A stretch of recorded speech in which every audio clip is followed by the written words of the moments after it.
Boltzmann, who had presumably been researching the blight closely for the last 3 years. You introduced yourself as he did, even as his attention seemed mostly focused on Huxley. And eventually he teleported you all to his hideout and laboratory. Once there, you were able to rest and recover, making use of the amenities provided by the wizard's abode. After falling into insurmountable debt with Vidar, at length you'd spent time with the unportable merchant and Lord Bottle, riling them up against one another in a quasi-competition. The real reason you were there, however, was to talk to Boltzmann. You learned a few things about the Blight, about souls, their components, how the Blight seemed to grow from them, and why it appears to actively seek them out. Boltzmann also introduced you to his theory that time, or rather the cycles of life that the Dominion seems so obsessed with, are in fact a spiral, one that may be coming to a close. And yet, your talk with the wizard left you with many more questions. Some that the wizard himself seeks to explain, given that his theories are offered credence by evidence he wishes you to collect. For this purpose, you were making ready for a mission, an assault. More specifically, on the mountaintop monastery of the Old Mothers and their daughters, in order to reach their hidden sanctum and retrieve evidence that, according to Adivir, will seem obvious once you find it. We ended last session as you spent a few days resting and recuperating, readying yourself for the fight ahead. As you awaken from this rest, this is where we continue. In the early morning hours, indicated by the false sun shining into the magnificent mansion, its halls and living space are relatively quiet. The only noise stems from soft steps and the slow rise of tired bodies from comfortable beds, which in turn stir others to wake. You are free to move about, make plans, and prepare for your upcoming mission.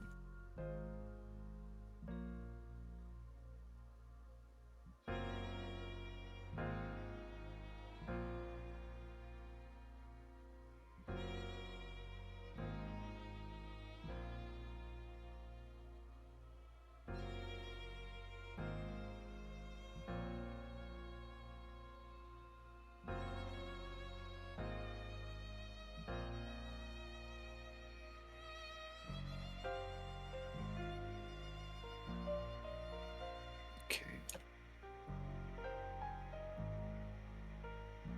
I mean, I suppose we just get up in the morning as usual and start getting prepared. Yeah. Anything in particular anyone does this morning? So, Baker, if there was a potion from Griffin's saddlebag, what are the chances that potion would exist in this world? Fairly high. Mm-hmm. So, like a potion of spell recovery? Mayhaps.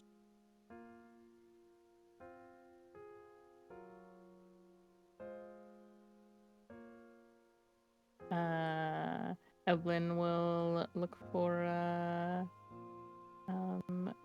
Silas and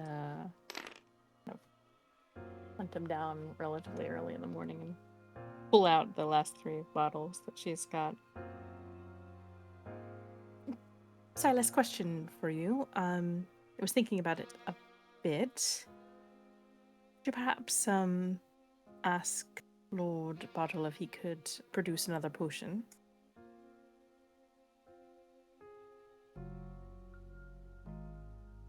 There's a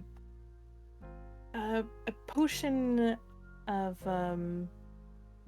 I've heard of that can aid in recovering the ability to cast spells once you've expended them.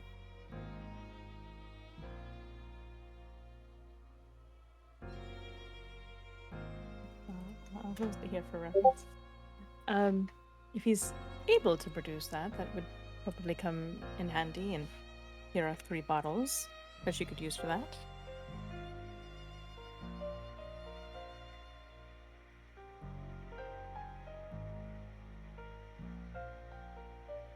Ideally, yes.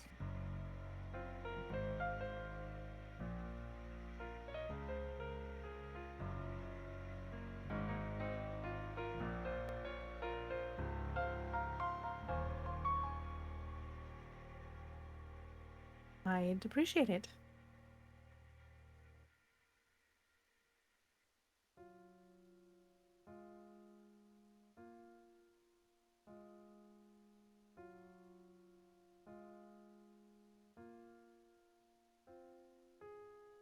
Everyone will kind of follow, but keeping a distance so that it's still coming from the favored individual when he goes to make his request.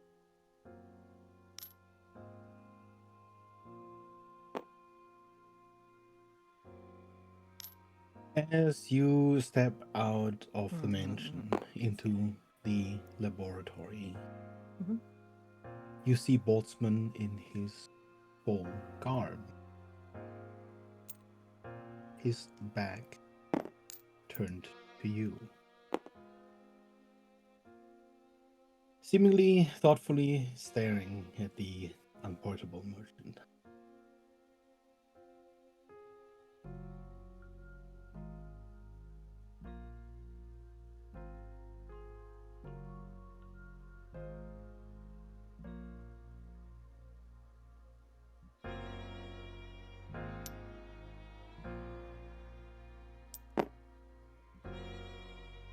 Ah, you have risen.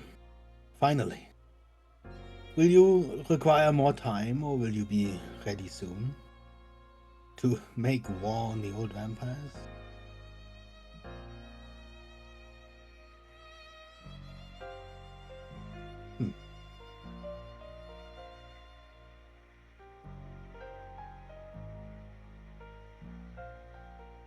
Well, when you are ready, let me know, and gather everyone here near the teleportation circle.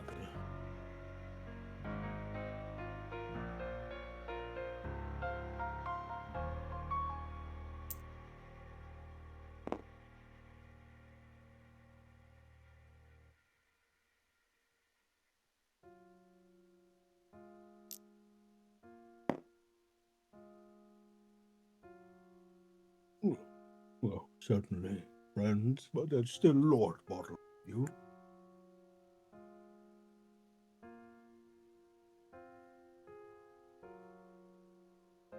Oh, if anything, that would be Lord Mister. I mean, you can drop the Mister. What can I do for you today?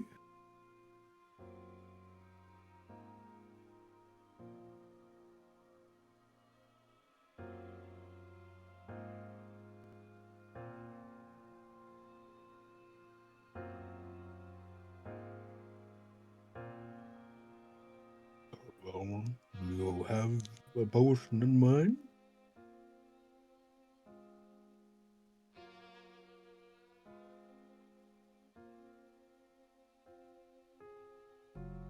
Well, I've never tasted such a thing. What does it look like? No, more importantly, what does it taste like?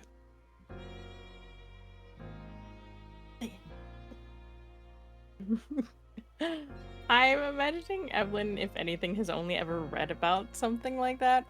Would she be able to make any assumptions about what could be in the potion and what kind of taste it could have? Why don't you roll me a 1d20? And if it's 10 or below, It's a no. Hold on, I forgot to re-roll my dice. I'm just gonna do that real fast. Yeah, of course.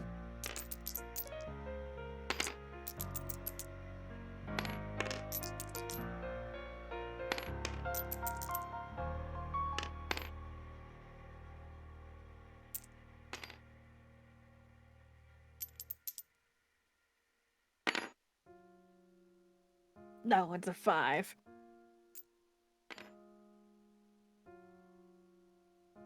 No, unfortunately, I've only heard of it. I haven't actually seen the recipe specifically regarding it.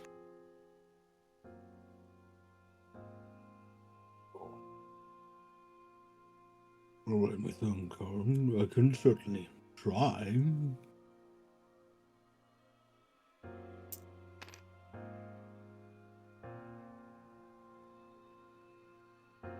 Well, can't guarantee it'll taste the same, no. Any efforts, I'm sure, would be. Alright, bottoms up. And you see a liquid welling forth from his mouth.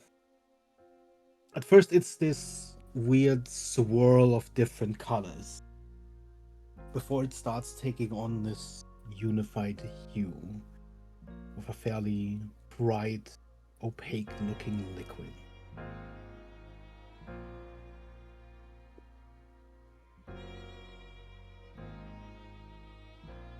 I guess. Guess we try, right? How many bottles do you fill? I think it was the 3 bottles. All right, you fill 3 bottles with potions of spell recovery ?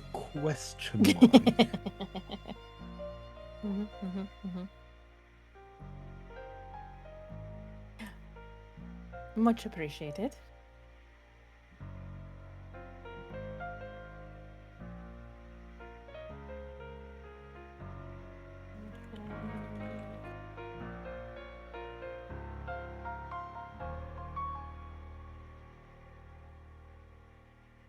And I suppose we should go check in with the others and see if they're about ready to go.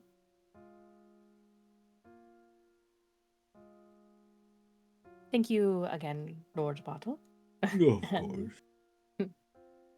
Evelyn will make her way back over to the mansion. Oh, quite so.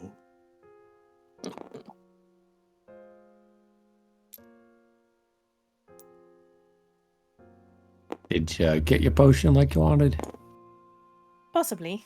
I'm not sure if it's the right potion, but it's something. Well, good enough. Right. Boltzmann is eager to move things along. How's everyone feeling? I'm feeling great. Feel like I'm as strong as I ever was now. Evan, as you are sort of gathered up in the mansion, you see Corinne moving towards you, and you see her sort of cupping something in both of her hands.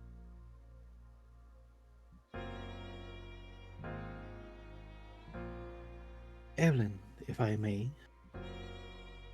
Of course. You had asked me to, or I had offered to work on the crystal. I believe I am done. We'll quickly move over. And she Really? will hand you a somewhat delicate veil.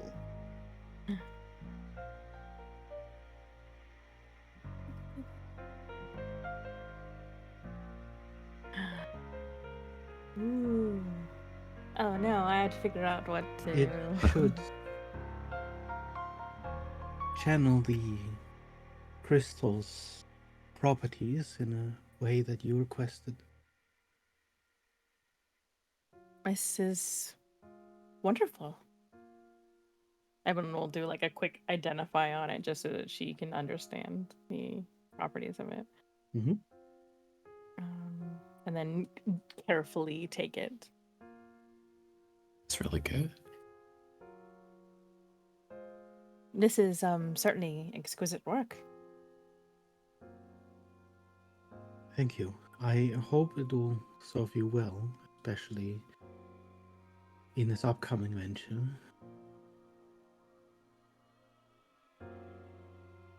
I hope so as well. I would come along, but I'm afraid that I'm not quite as adept in this new form yet as I thought I would be. Right. I do not think throwing myself into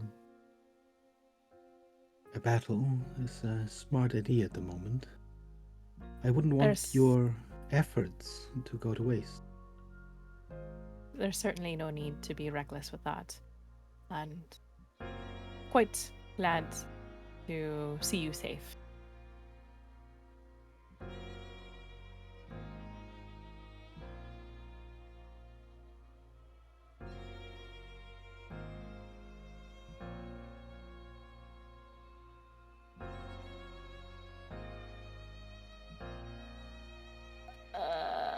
Perhaps I'll need an hour.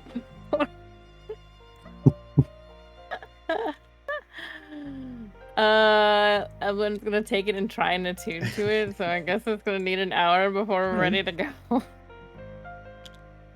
need to figure out what I'm spend an unattuning hour to. attuning to the item.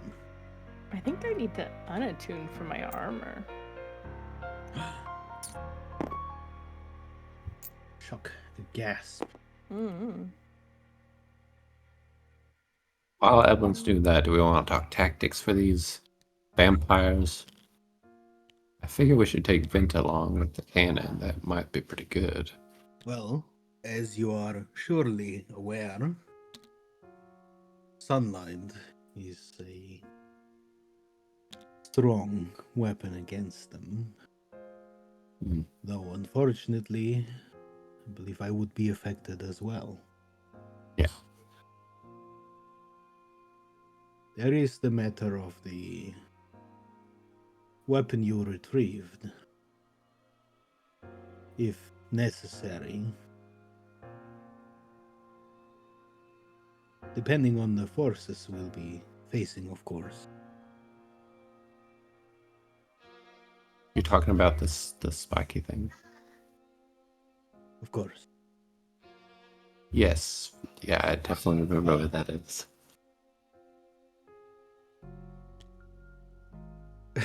Das squints his eyes at you. And Huxley's got like a special mask thing to stop people from biting us or casting spells. Yes. That could be helpful. And this weapon can steal magic. nice. Yeah. And I can steal magic. Yeah. You can just run toward anyone casting spells and just take care of it. Yeah. Okay. Oh. Like I said, I'm cautious to use sunlight. Number one, because that's hard for.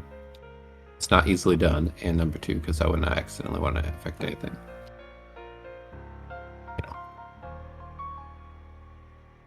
I've been training to slay mages. All right. Raya's eyes wander from Red to Huxley. But the squint Huxley's turns a kickboxing little in the bit air. more worried. Yeah, when they're concentrating on their stupid magic, then I go whap, and I kill them.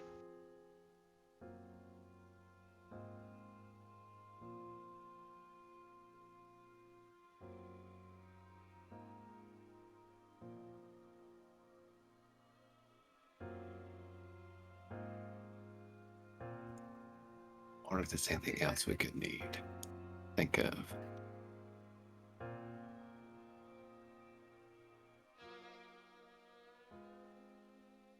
I don't think so.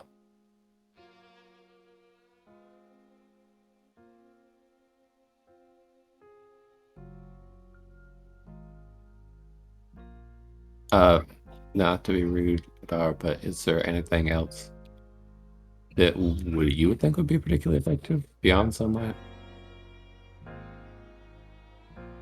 I am afraid I am unfamiliar with how exactly the old mothers are trained or fight.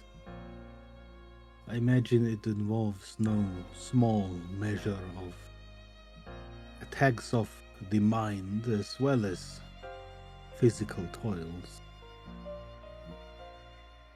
I have to admit it is with some trepidation that I face my own kind, but there are things that must be done. Okay. Well, we appreciate having you along. Sure, what we can do about attacks of the mind super well.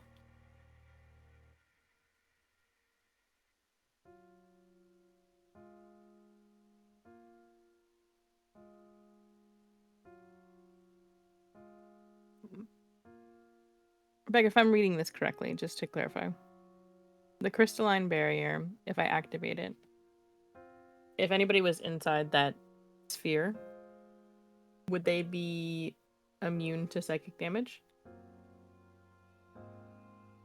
Or is it just the... Sorry, I guess if it... I know it's still the AC, right? Or how would that work? So the barrier has 50 hit points, but it's immune to poison and psychic damage. So Yes. it has to... If somebody was inside the barrier and it still had hit... The barrier was still up, they'd be immune to psychic and poison damage, correct? Pretty much. Well, they would be immune to pretty much any damage. Nothing can go through. Right. Not even I spells. guess. Clarification. Yeah. Yeah. Oh, okay. A area of effect spell, though, could be like the outside. area of the barrier is excluded from area of effect. So, like, if somebody did a fireball right outside, It would damage the barrier, but not the people within. Okay, unless the barrier fell. When the barrier falls, then it's as normal. Okay, so like, if it had carryover, that would be distributed probably. Or no. Probably not. There's probably enough time between the sort of barrier, being Okay. destroyed and the spell already having happened then. I could likely offer a margin of protection with this new item that Corinne has made. As long as you're standing close. Then about 10 feet. Only up to probably about 4 individuals, though.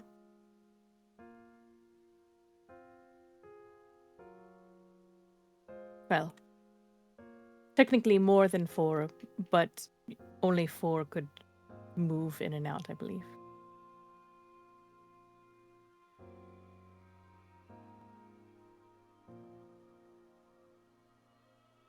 Well, that should be very helpful.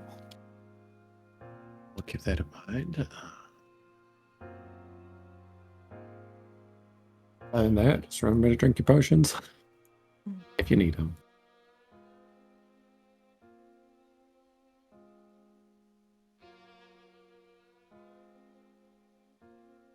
It's not sure if you'd want to, but you could potentially cast Foresight. Yeah, I can. It's just whether or not that is more helpful than having, like,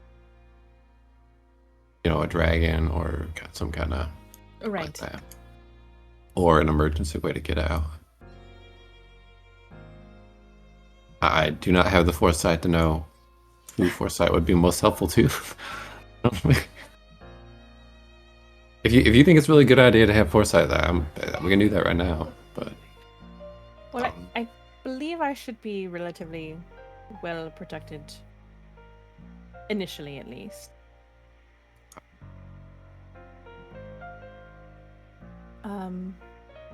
But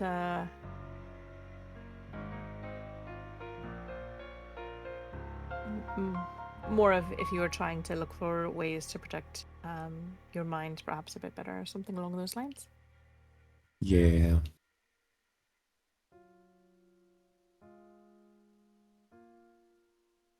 Yeah.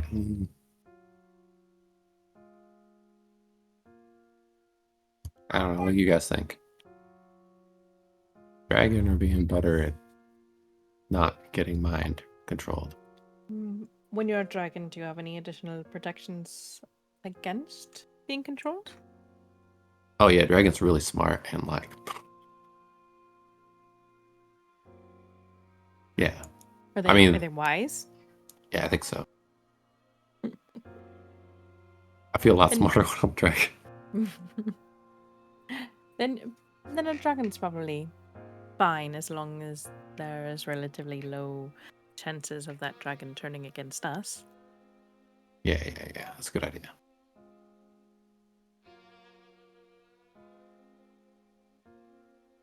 Okay, well, we'll just stick with that for now.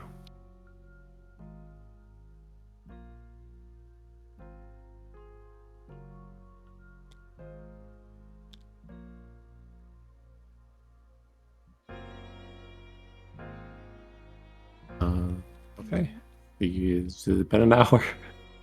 I get probably. Yeah. If you had wanted to let an hour pass, by now an hour has passed.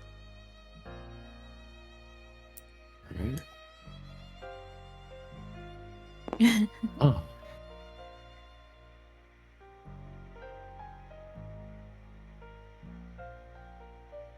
Suppose we head out the door then. Yeah. Okay. You all begin filing out the door, and as Boltzmann notices you sort of gathering up,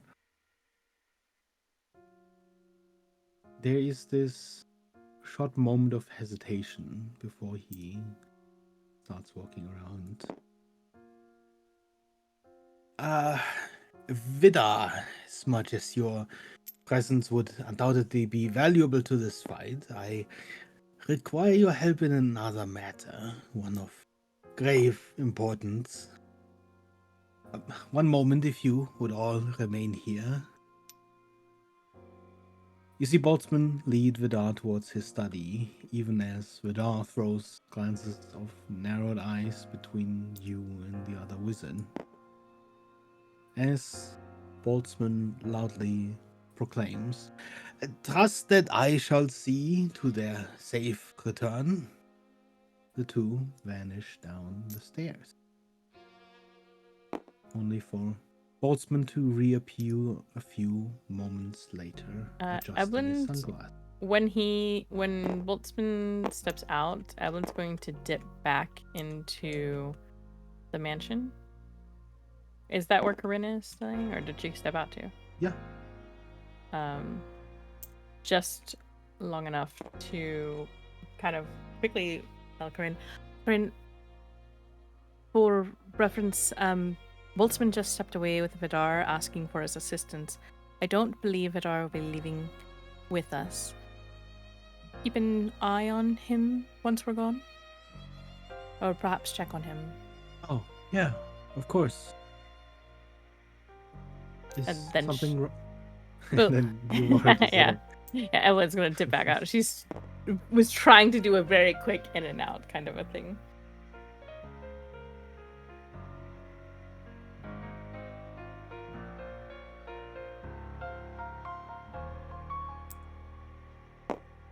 Very well. Are you all ready? Right, so we will be, I guess. I shall shortly explain what may await us. We should be prepared to face the full might of what this old house of vampires can throw at us. We are striking at their home. There will be guards, wards, and they will seek to stop us. A thing of note, perhaps, is that recently it has been oddly quiet. I have noticed a distinct downtrend in activity over past months, which may imply that they are preparing for something, and you would best be on your guard and on the lookout. Our arrival will not be quiet. To get us up the mountain, I will have to pierce an ancient forbiddance, which will no doubt alert our foes and will force us to materialize at the point of the breach. So as soon as we teleport, be ready to fight. Right. Right. Owen's gonna go ahead and pull out a potion of heroism to have in her hand so that she can down that as quickly as they arrive. Or as quickly as they teleport.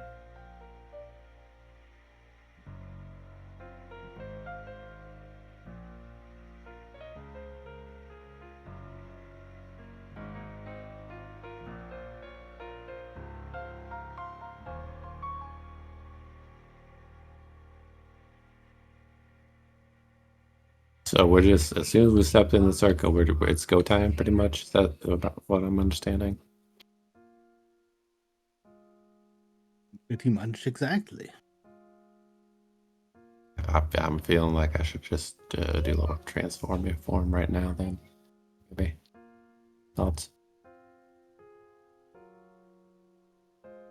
Actually.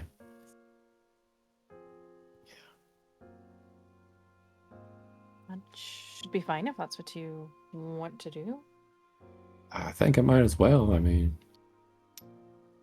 Maybe step away a little bit. yeah. I gotta find a token actually. Or Do you have a token for like the air genie? I've used it before, but I don't know if I have it. Like humanoid form one. I can also just use a steam elemental if I have to. It's probably for the best. That's fine. I have a bunch of elemental tokens ready, but they're probably all in a similar fashion.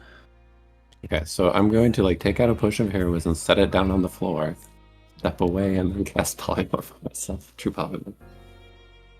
Okay. Transform into the humanoid form of it. This is from this token. Mm-hmm. And then pick up the potion of heroism and come back. That is like the humanoid. You see Boltzmann sort of tapping his staff on the ground, pointing at Silas, tapping, pointing at Huxley, tapping, and then pointing at Vint and looking at you questioningly, Evelyn. Vince will come along. Right. Then he taps again, pointing at you, taps again, pointing at the genie. And then, much like before, when Boltzmann triggers the teleport by tapping the ground with his staff in a specific sequence, a flash of light envelops you. But this time, a wash of cold air strips the warmth from your body. Instead of the instantaneous transition between spaces, you feel like you are soaring through the air. The world around you a blur of motion, even as you yourself stand still. Like snapshots that flash before your eyes, you see white clouds turning to gray. Then the familiar ashen landscape of Helescent. A village of sorts. Then, with a loud crash, like a heavy brick smashing through a glass window,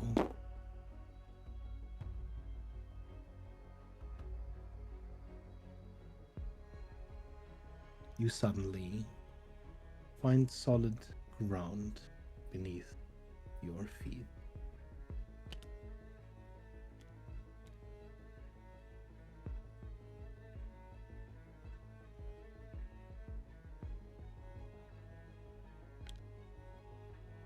Ocean is quickly downed. Likewise.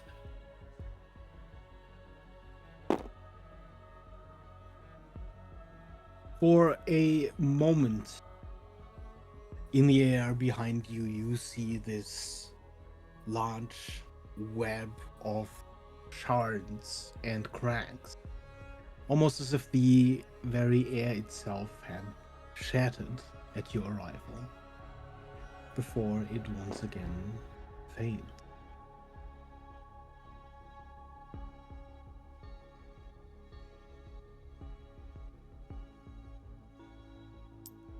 Like with your arrival in the laboratory, hoarfrost covers the area around you, and even you, your boots, your coats and cloaks. The smell of ash envelops you. A slight taste of sulfur lies in the air. As you look around, the surrounding frost breaks and melts, carried away by a dusty wind. Cold, but nowhere near as cold as what you had felt a few moments ago. It is quiet, at least before Boltzmann's voice cuts through it. Right, there was a slight adjustment I had to make. A detour. It seems a certain something has finally arrived in Calescence. I suppose the Forbiddens hid its presence. Honestly, it's impressive it has remained under such circumstances. What circumstances? We shall go into detail about that later. Before that, there is a reason why I had Vidar work on something else. The old mothers, you see, have a uncanny ability to influence the vampire houses. I believe that this is not entirely natural. Or, well, if it is, then certainly they are the only ones with such an ability. I also did not want Vidar to necessarily know that I have certain measures that may be used against him. And you see Boltzmann pull out a lantern. Suppose this would be best in the hands of one of you.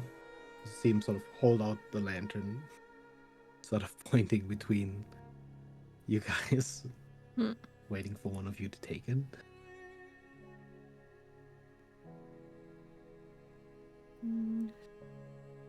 What? Evelyn will go over and quickly cast Identify so that she can. She's not going to trust Boltzmann anyways. You cast Just- Identify on the lantern. You know that lighting it sheds light, much like any lantern would, except this lamp sheds sunlight. In addition, it is able to cast sunbeam.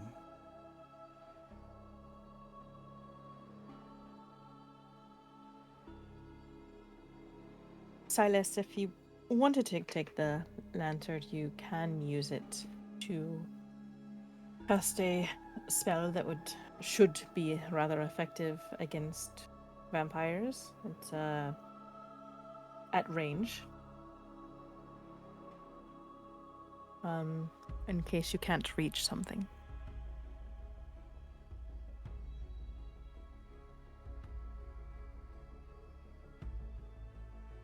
A sunbeam.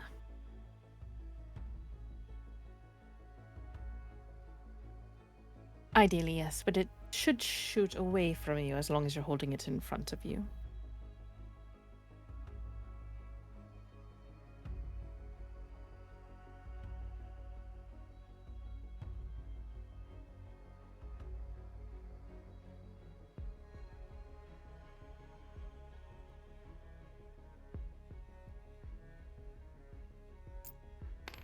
Right.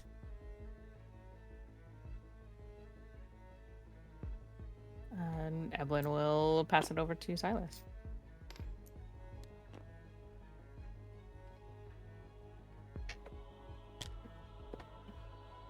I know you can shoot your arrows, but I'm trying to think of if you can't get a spell out sometimes.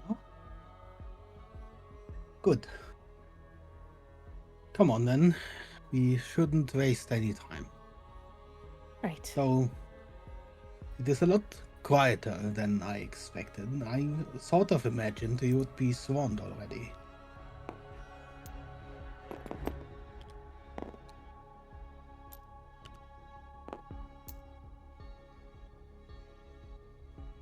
A sportsman only makes a few steps forward.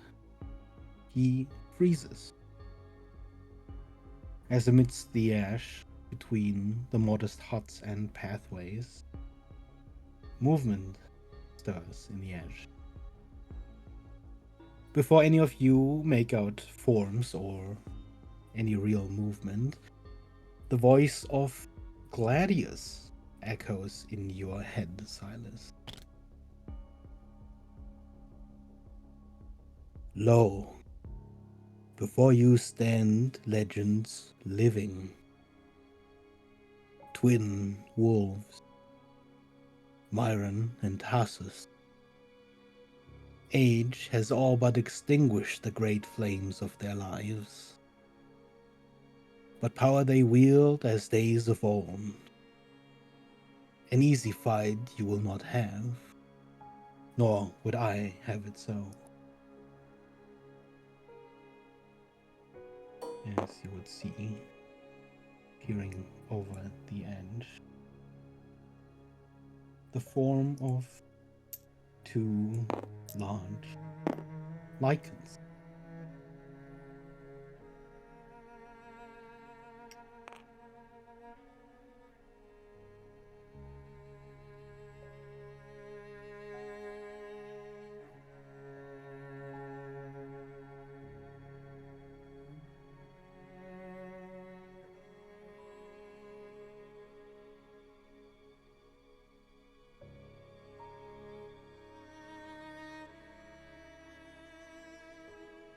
Right.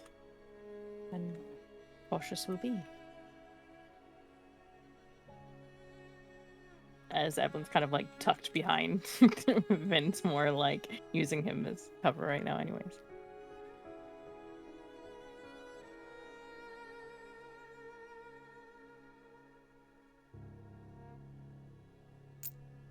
He does not respond to that.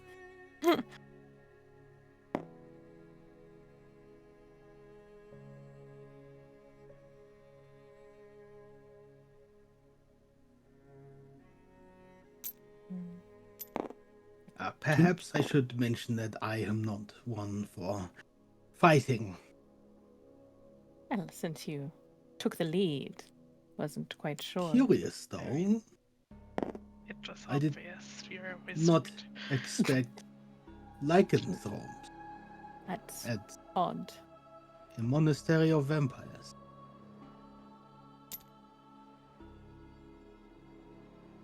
Not usually.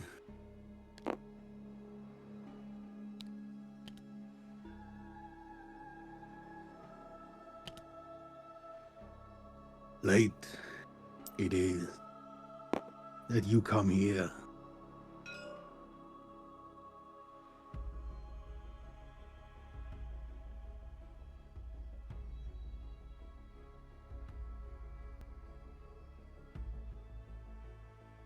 Was that one of the lichens you can?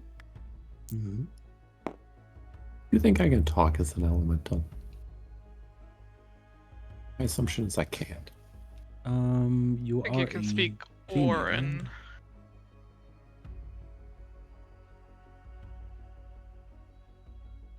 Yeah. Yeah, I see the thing says it can speak Orin, but surely, like, I can...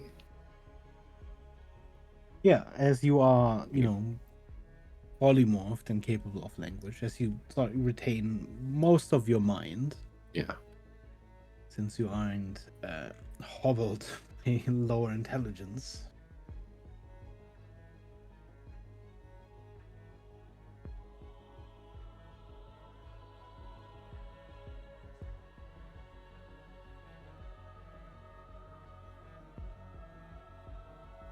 So he said that we were late. Is it late it is that you come here?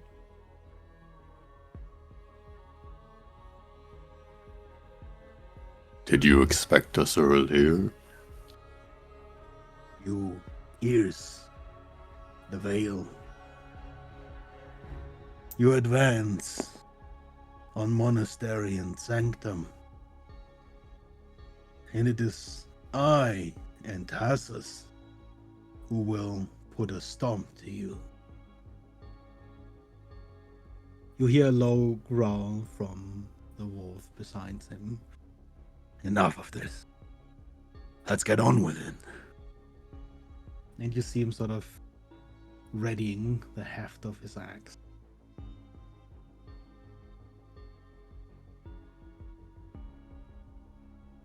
And you may go ahead and roll initiative.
Okay.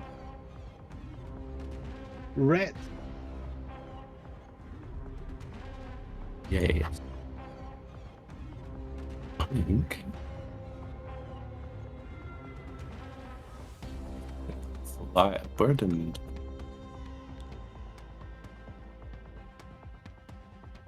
Toward this one. Toward this one. And take 2 slam attacks. Okay.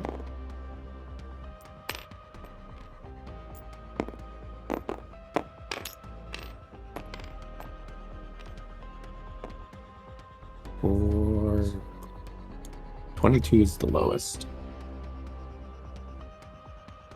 All of those hit.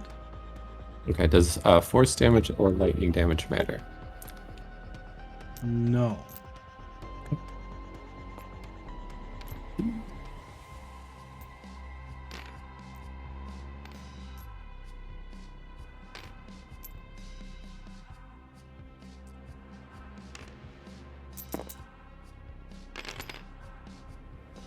So 29 and 24. Force and lightning damage. As a reaction to your attacks, Casus is going to riposte.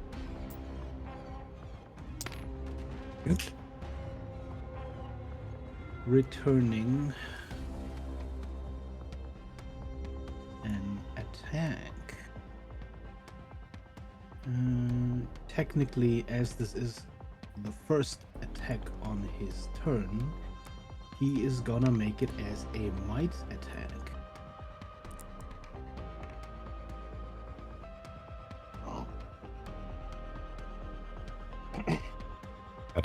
Okay. Which is That'll- minus 10 hit. to hit. Well, on his plus 20, so it's that's a crit. So luckily, only the dice get doubled, and not the plus 20 bonus damage he does. Oh,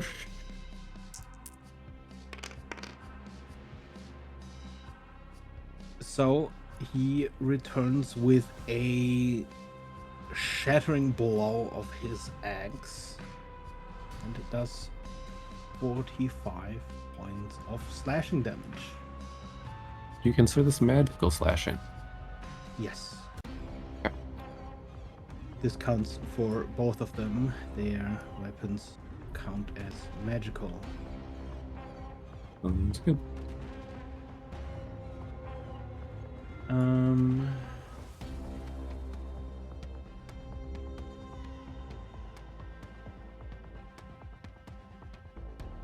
There is a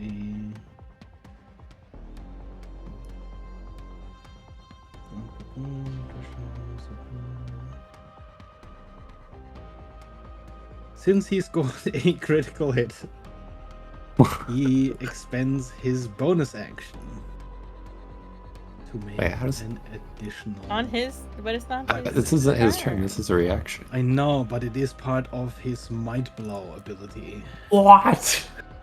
Okay. It's a 30 to hit. Yep. I imagine hits.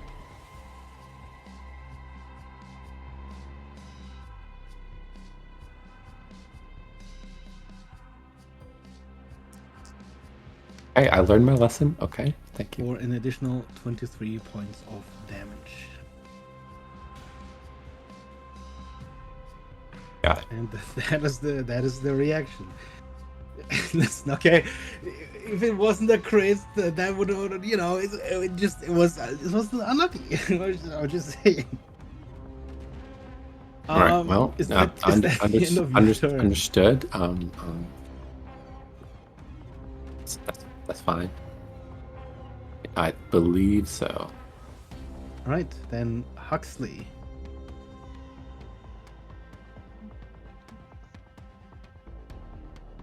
They are far away. Huxley's going to be excited about fighting, so storm up, like fly towards them, and rage.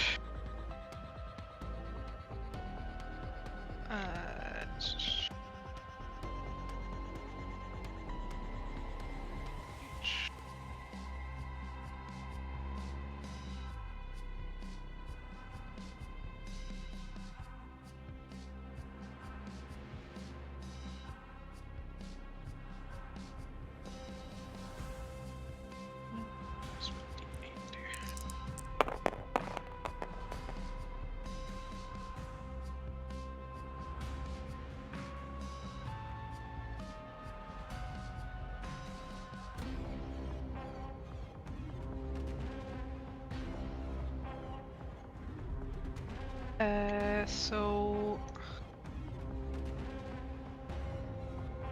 he becomes surrounded by multicolored protective lights. So everyone within 10 feet of me gains a +1 to AC. And then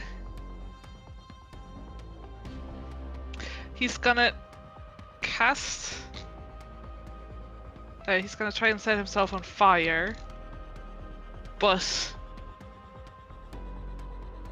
the flames don't really spark to his confusion, and instead I'll use a new thing.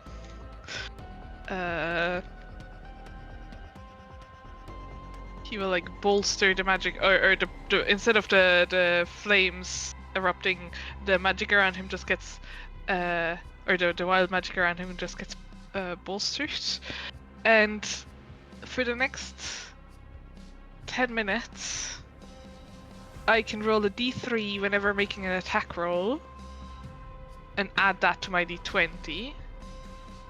But my question is, this is a part of my wild magic effects. Would my wild witness ability double that to 2d3? I'll make it 1d6. The other, I can either do like a d3 on my attack rolls, or I can restore that amount of spell slots for someone. So would that, like, do you think 1d6 for both of those effects would make sense? Actually, the way Wild Witness is worded, it would be 2d3. Yeah. Which I guess you have to roll as 2d6 and a half. Mhm. Unless you want me to give you a d3, I can roll 2d6. which technically I have.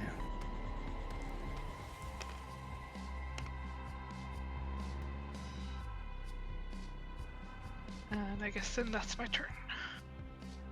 Okay.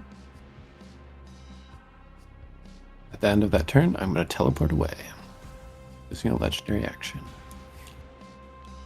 Teleport back here. Ah, well, at the end of That's fine. that same turn, they're also gonna use a legendary action. Oh, good. He was gonna move, but since he already teleported away, instead he's gonna use Second Wind. An ability I believe Silas is fairly familiar with.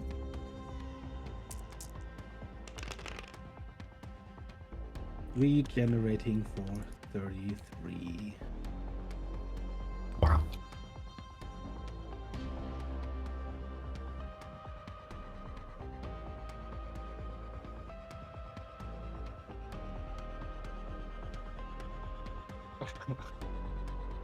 Oh, I've got bad news. It's a legendary action.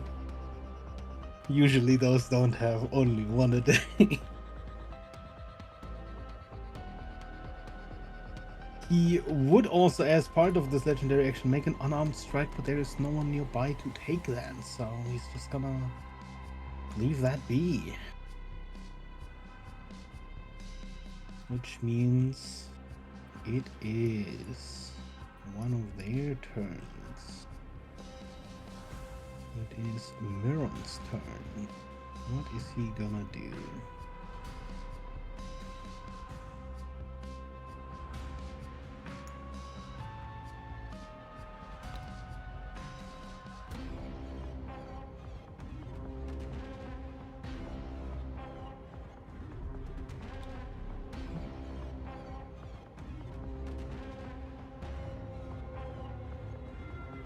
Well then.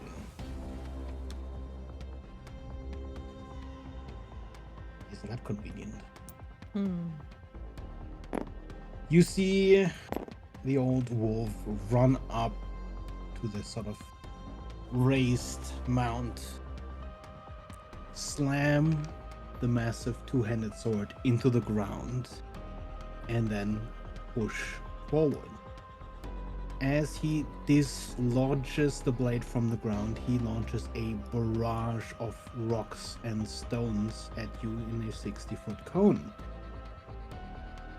Each creature, which I believe at this point is literally everyone, including Vind, please make a DC 22 Dex saving throw.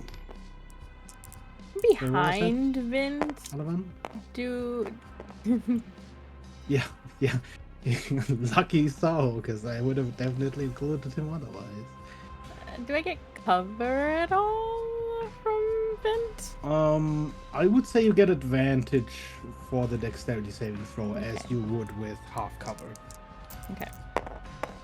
I assume this is an effect I can see. Yes. What was the DC? 22. Okay. Oh, thank goodness for heroism. Okay, that's saved.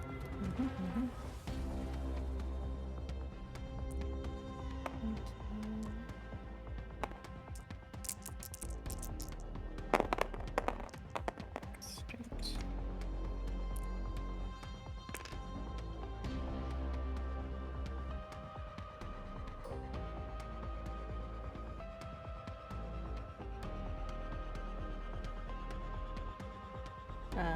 Ellen saved. Vint did not. Is this considered a magical attack? No. Okay. It is also technically not magical damage. That's fine. Just for Vint. I was trying to.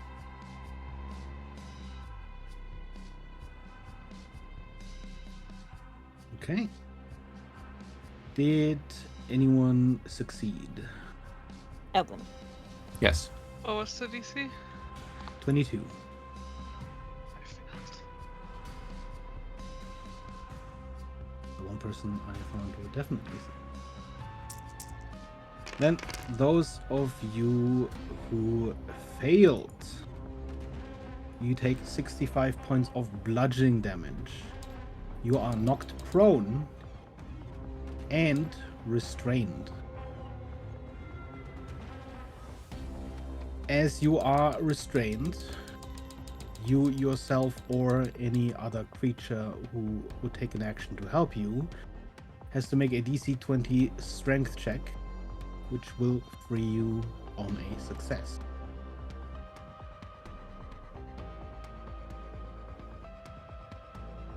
The rocks. You're You said squished. 65 points of damage? 65 points of bludgeoning damage. So that gets half for me. Yes. Those of you who succeeded the save take only half of that damage, and you are not restrained or prone.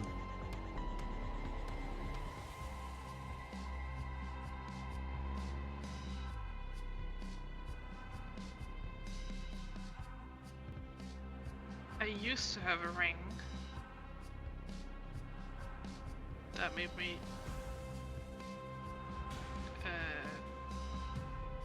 immune to being restrained, but I think I gave it to someone else. I thought you, I don't know. What ring that was.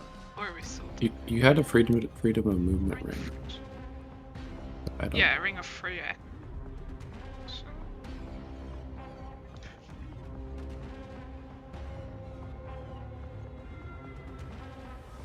but yeah, I don't have it anymore. So. As this barrage is launched, you also see as clouds in the air, heavy breathing from the wolf as he moves back, almost stumbling a little bit as he does from the strain of that attack.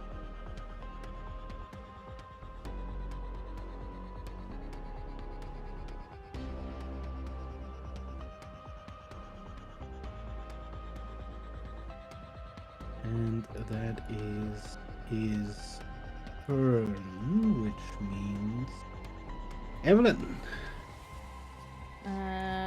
Evelyn is going to shift her positioning a smidge so that she can launch a fire bolt over at him.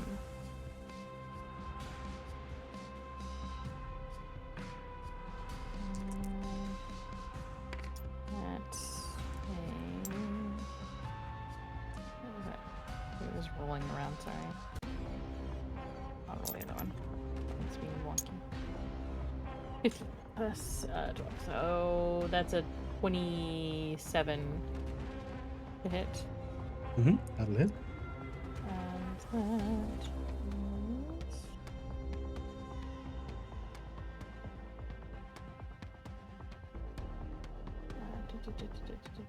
Where am I at? 40, 10. Yes. That is 20 points of fire damage. Mm-hmm. And I'm going to kind of stay tucked at Vint's shoulder. But having been a lichen before, Evelyn's going to try and keep an eye on these two to see. She knows when she was lichen, unless it was like still damage that she took from a silver weapon, she was regaining health each time. So she's trying to see, obviously, like, there was the second wind that happened, but she's trying to see if they are regaining health. So she's gonna kind of try and just keep an eye on them. Mm-hmm. This next round, and then she's gonna order Vint to stand back up. So that's a strength save, is that right? Yes. An athletics check, technically. Athletics. Mm-hmm. I don't think it DC is 20. matters. Okay.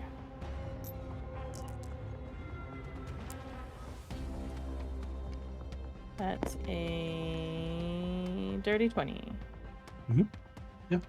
With very little issue, you see Vin sort of freeing himself from the cluster of rocks and earth. That would be half movement then. So Vint will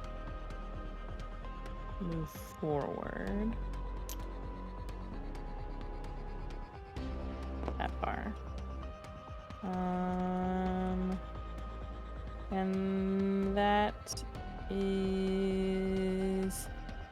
I guess, can Vint take the dodge action? Well, he would have had to free himself as an action, so... Oh, right. Okay, sorry. Unless he has Yep, another that makes action, sense. no. Nope. But if he is No. hasted or something, then... No. Okay. Then that is mine and Vint's turn. Okay. You see Tassos jumping down, walking around. You see him sort of twirling the axe, sort of throwing it up and down. You hear him shout, "Meron! Get it together!" And he's gonna use his boaster ability.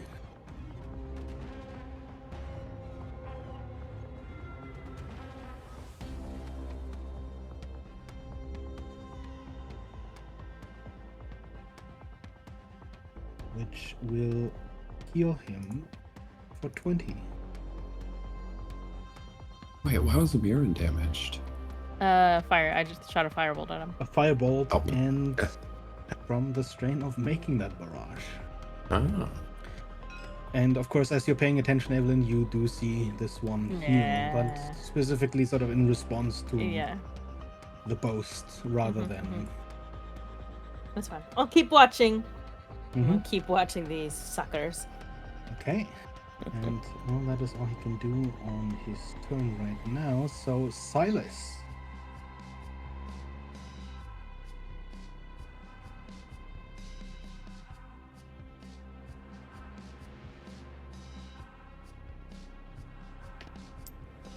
Okay. You turn to gaseous form, sliding effortlessly past the rubble and rocks.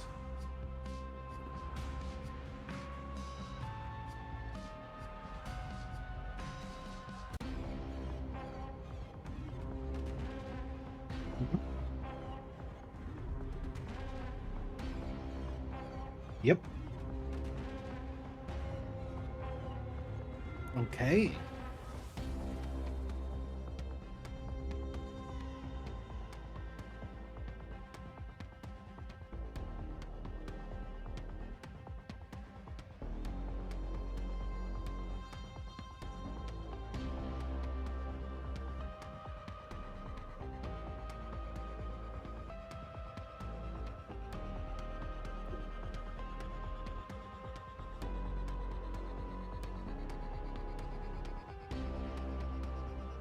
Jeez.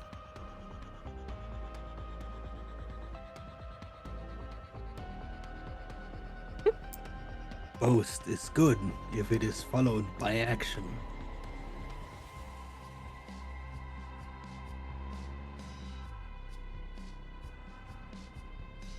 Mm-hmm.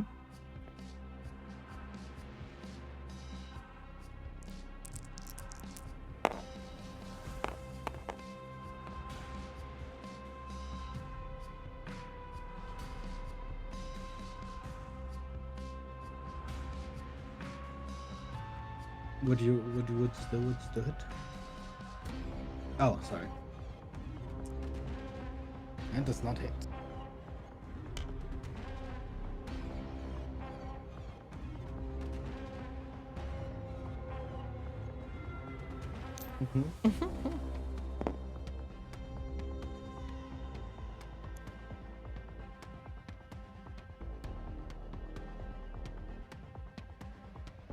In response to your arrow, as a legendary action, you see him throw the axe up, catch it with his other hand, and huck it into the sky.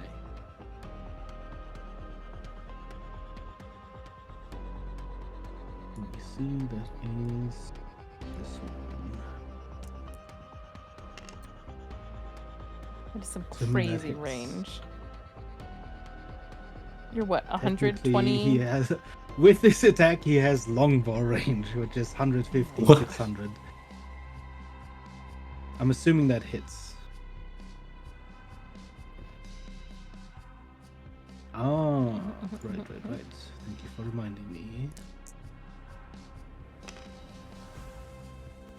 That is only a 26 then.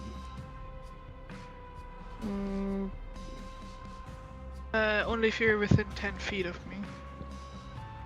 You got a bonus from haste?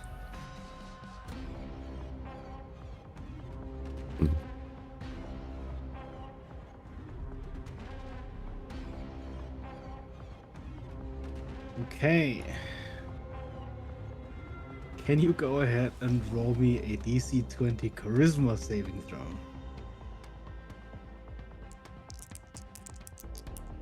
As the axe hurls towards you, you see it glow with an eerie blue light. Okay, then first.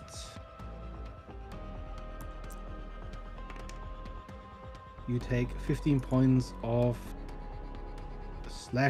piercing damage. And you also take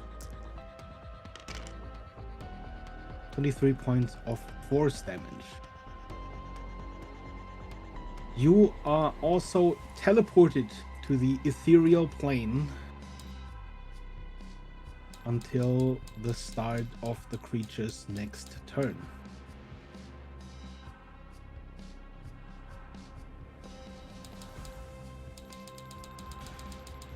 So the rest of you, as you see this axe hurtling towards Silas, you see it hit, and both the axe and Silas vanish.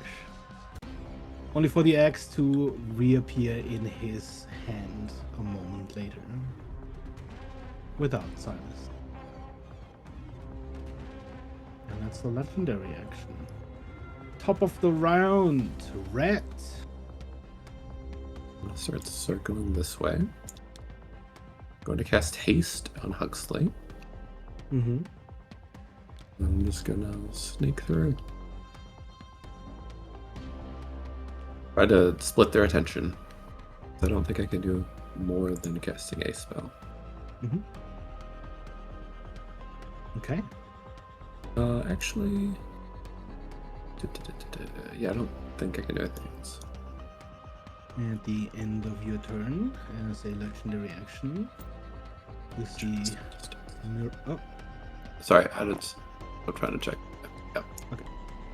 You see Miron start to move towards you.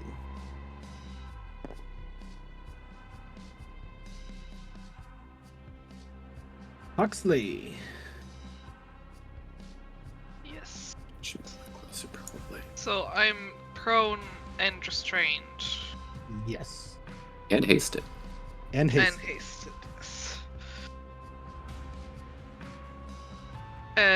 Is it an action to break Yes, out? it is an action for a DC 20 athletics check.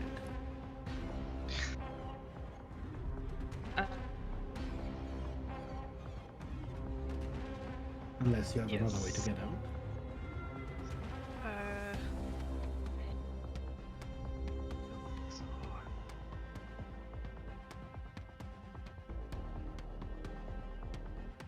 But I do have advantage.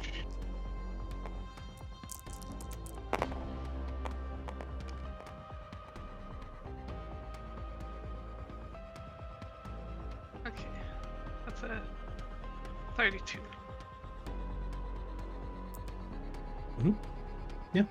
With similarly little effort as Vint, you break out of the rubble.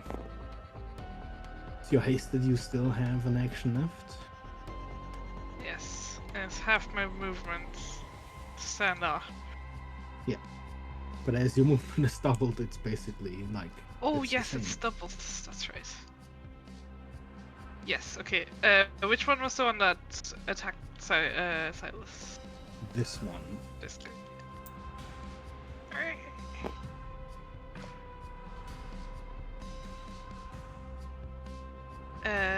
Run towards him, and I will attack twice.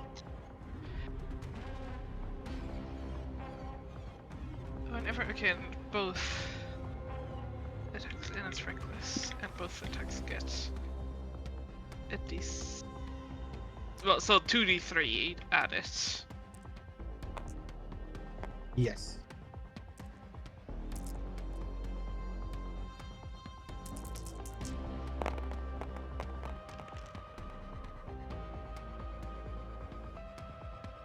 So that's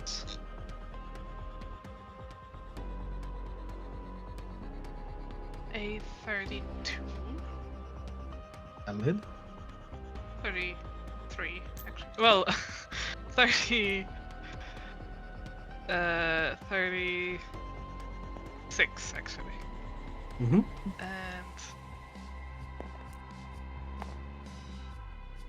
the second one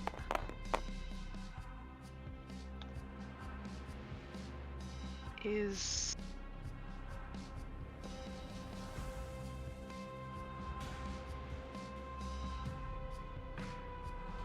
30. Well, it's above 30 at least. Okay, and that also hits.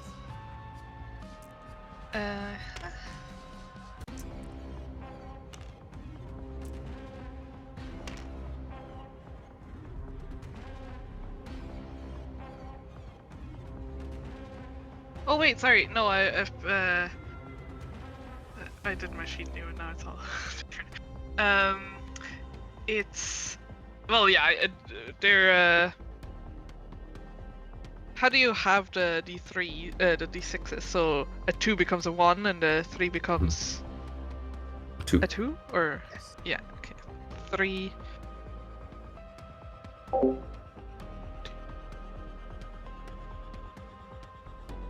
Okay, the lower one is a 28. So if that hits I mean, both you hits. used to hit.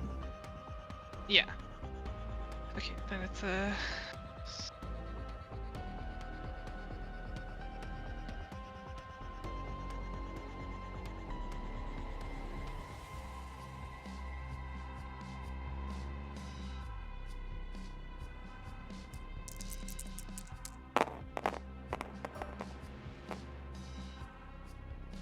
Then it's 30 damage and 32 damage. Second. What is this ability called? The one that adds the D3. Bolstering magic. It's the 6th level wild magic barbarian. Here you go. Gonna give you these D3. Ah, thank you. Just because it'll make it easier. Yeah. Okay. You said 30. And how much was the second one? 32. And that is What kind of damage? Slashing. Okay.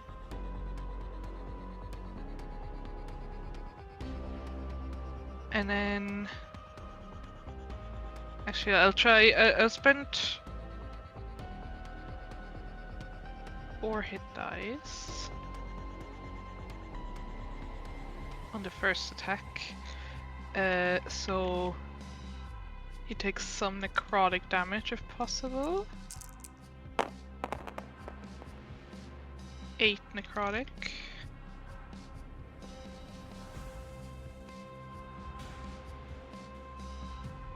Oh, sorry. Well, did he cast spells? Not. It's not really counting as that. He has not cast any spells yet. Doesn't appear like a spellcaster. As you strike him with your scythe, you see, despite your weapon being magical, your cuts aren't quite as deep as you're used to. Appears resistant to that damage.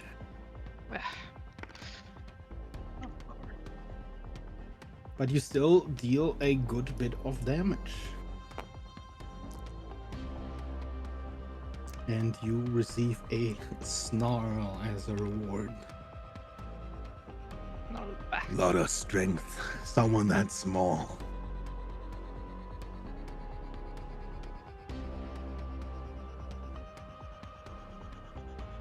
Is that your turn? Yes. Okay. Which means it is Miron's turn. What is he gonna do?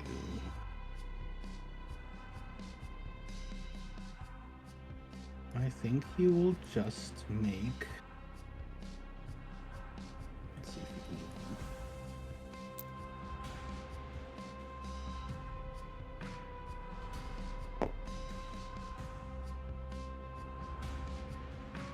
What is the read?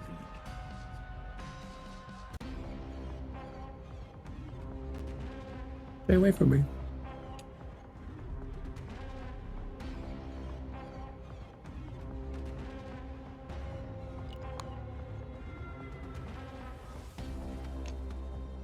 Aha! Wait. You probably can reach it. Within long greatsword range. Just. He is going to make 3 attacks against you.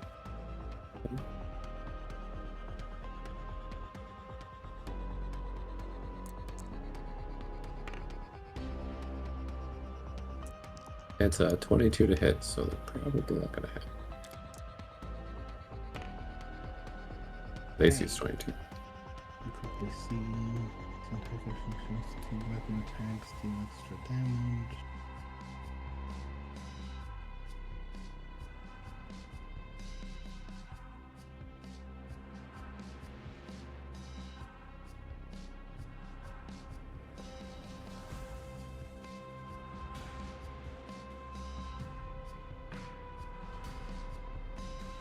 Can you give me a DC 18 Wisdom saving throw and a DC 18 Dex saving throw? Are either of these magical effects? No, these are maneuvers. Reverse, okay, got it. As he is gonna use Frightening and Trip. I fail makes the his wisdom, Okay. and Then I'm you- immune to prone. Okay. Well, the Trip does nothing. And the Frightening means you are frightened of... Oh, I'm immune to Actually- frightened. Oh, never mind. You are not frightened. Okay, so neither of them do anything. Sorry. They do add a little bit of damage. That's good. Okay, so let's see. I mean, it's a cloud of air. Like it's. Yeah. No. The first attack does 31 points of slashing damage. Then 27 points of slashing damage. And then the last attack does also 32 points of slashing damage.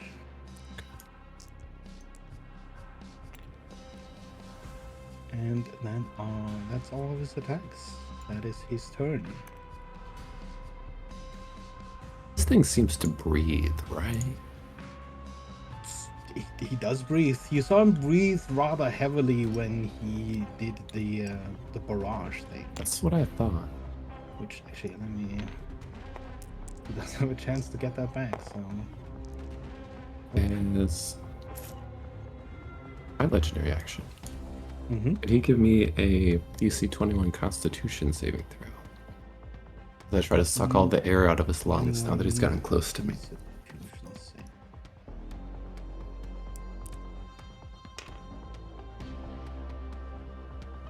Oh, he's lucky. He cannot breathe or speak until the start of his next turn because he passed.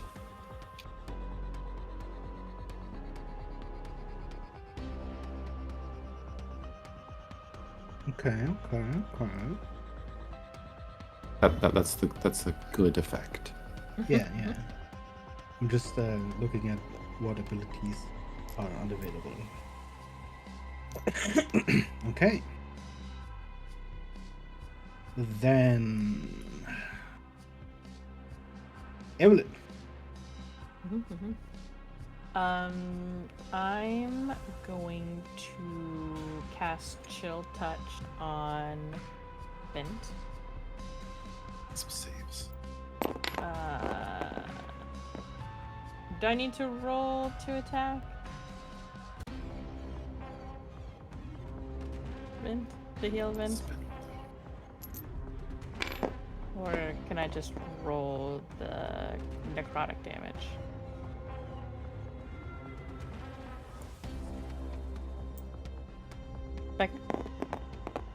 So could you repeat that? I was going to cast Chill Touch on Vint. Do I need to roll Right. to hit Vint? Oh no. Okay. Yeah, you can just. Sorry. No, you're good. 48. Somehow that like passed by my actual cognition for some reason. All good. And I'm gonna keep watching these two as best as can be, and Vint is going to move forward. Is this like a hill? Like, Yes. is it?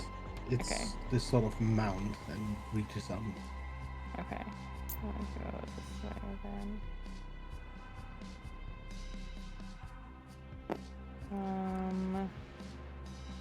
That's as far as Vint can go. Oh, and Silas has not returned yet. Don't know where he is. No concerned. That's all I can do at the moment. Okay. As it is the start of his turn next, Silas reappears. He's back. Still up in the air. 120 feet, I believe. And let's see. What's Castle's gonna do? I think he's gonna make 4 unarmed attacks at Huxley. The first of which is automatically a might blow. We roll to see if they hit first. My AC is currently 24. So the might blow actually misses. Let's see.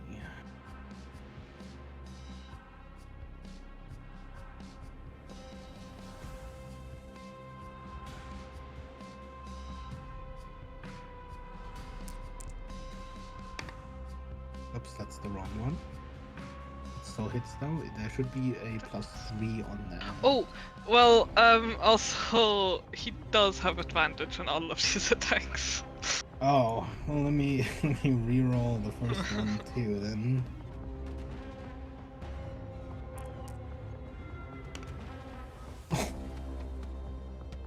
Worse. Oh, no!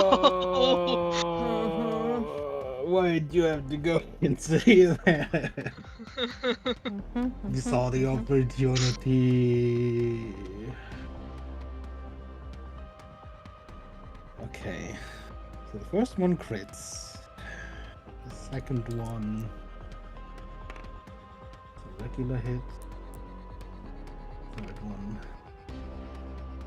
Also regular hit. One irregular. Oh my If god. this actually comes to pass, because can you give me a DC 22 strength saving throw?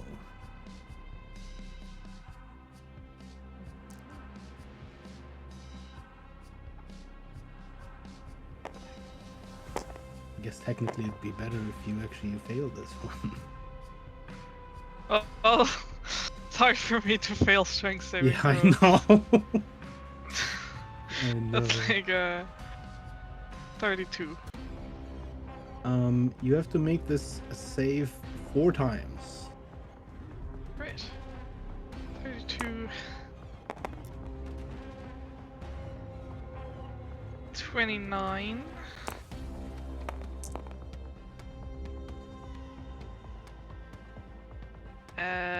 That's 21. That fails. So that is on the third one. Yeah, the third one. Right. So, well, let's do the might blow first. So that is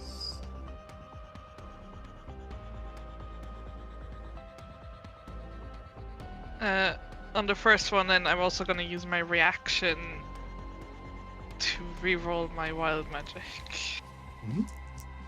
and have it immediately. The first attack is 38 points of bludgeoning damage.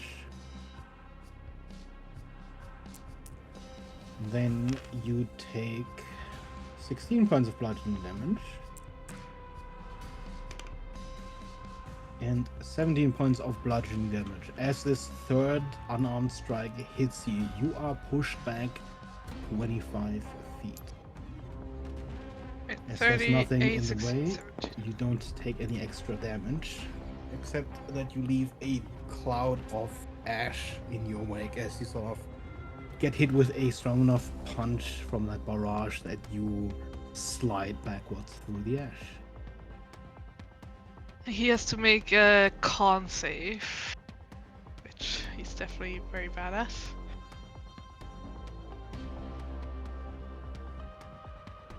Save. I also think he's bad at it. That's a 30. Lucky. He just got lucky. Yeah, very lucky. Yeah. You know what? Know the worst part? The fighters. You know what your fighter does all the time when he fails a save? Dominable. I mean, also he definitely attacked me with his axe and did bite me because I look very biteable. Well, these were unarmed attacks, so technically he punched you. And... Could have been a bite though if he made an armed attack. Yeah, you wanted to be? Because I mean, I guess. Just saying, Lux looks like a snack right now.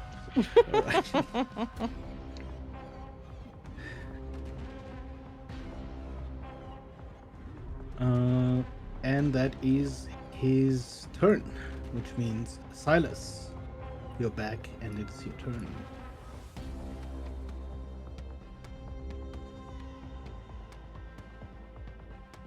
But he's muted. Maybe he just doesn't. His voice is still in the ethereal plane.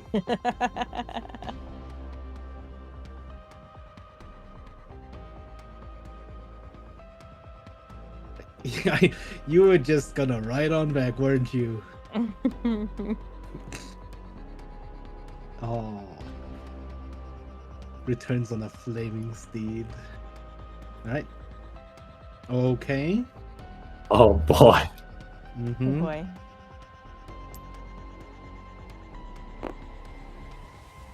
Oh no. Where's it going?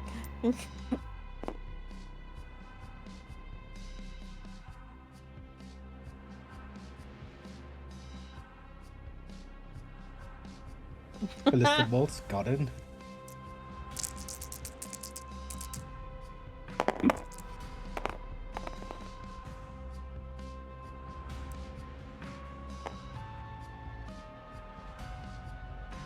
And 18 does not hit.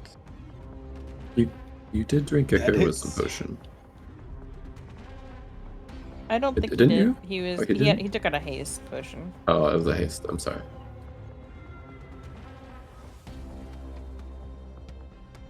Yes.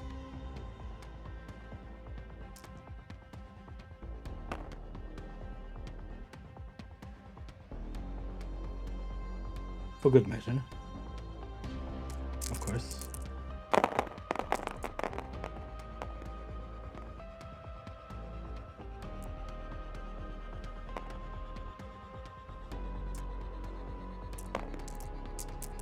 Damn.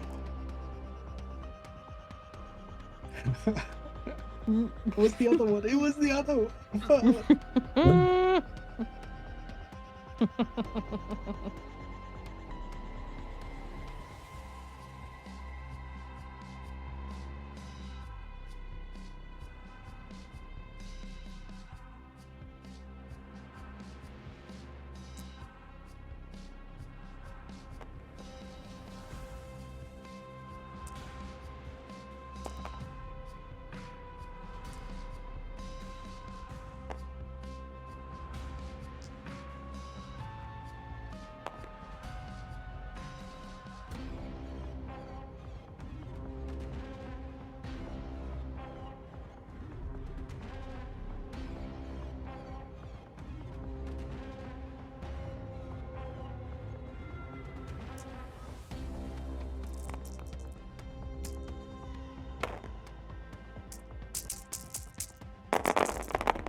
Okay. You see this just barrage of ballista bolts come down, striking the ground, leaving a cloud of ash in its wake with every hit. You see Tarsus sort of twirl out of the first one and then try to deflect the others, but each strike hits home, causing more bleeds and wounds. 3 saves. What does that? Wisdom? Okay. Wisdom.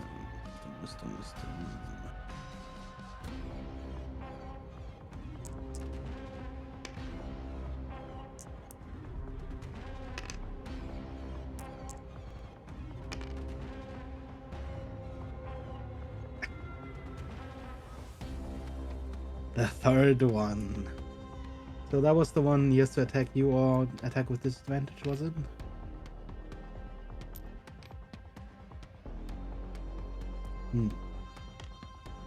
Okay. Well, after that barrage of ballista balls, as you seem sort of stand in between this forest of spikes that you've left behind, as the ash begins to settle, he is certainly looking bloodied. And it does not stop him, however, from using his legendary action after your turn to throw that axe again.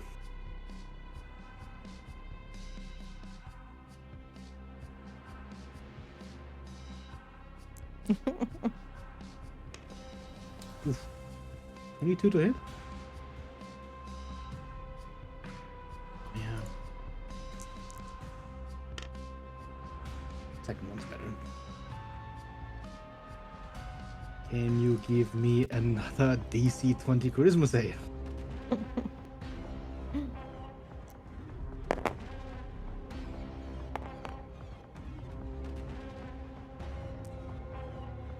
Okay, again you are in the ethereal plane.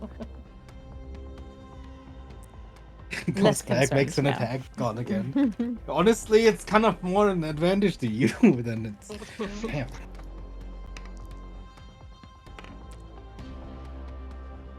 You see the lichen sort of breathing somewhat heavily as you see the large Silas in the sky vanish for a second time. And although things are quiet for you, Silas, in the ethereal realm, you hear a voice in your head from Gladius. A valiant return. A valiant strike. And we wrap around to the top of initiative to Rhett. Mm-hmm. Oh, right. Totally forgot about that. I was so happy with you Obviously, being the gone. damage doesn't carry over because you went to the ethereal plane. That's why there was no That damage. is 19 points of piercing and 19 points of force.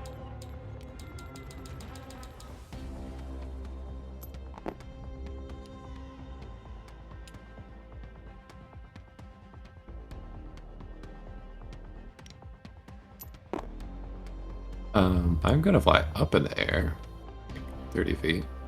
Mm-hmm. Swing around over here, so I'm like up 30 feet and over here. It would be an attack of opportunity, though. Okay. As you do then. Okay. Maybe I will. As you do. Maybe you won't. Maybe I will. They will.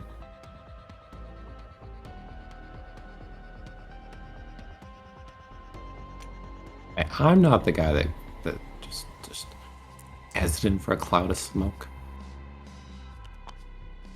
That is 26 points of slashing. Okay.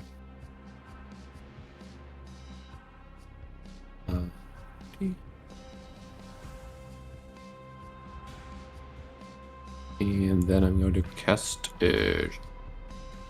Chain Lightning at this guy. There's no one nearby, so it's just going to hit him. It's a DC 20 Dexterity save. Mm-hmm. Dexterity.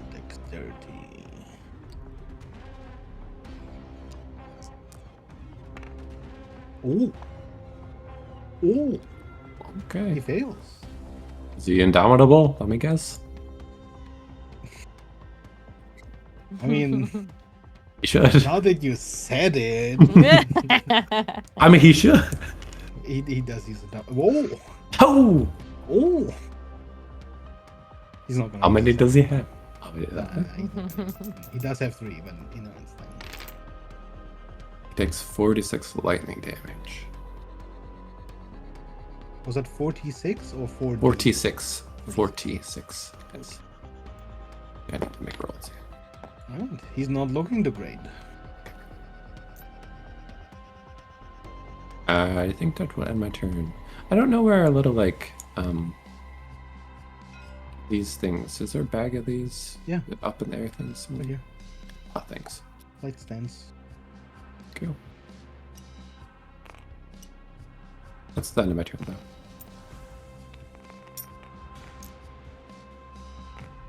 Okay.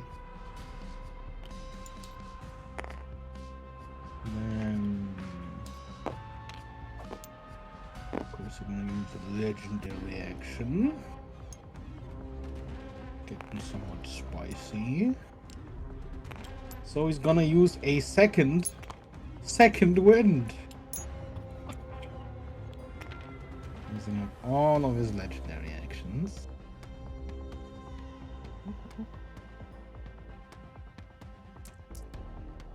Well, second would make it the third wind, technically.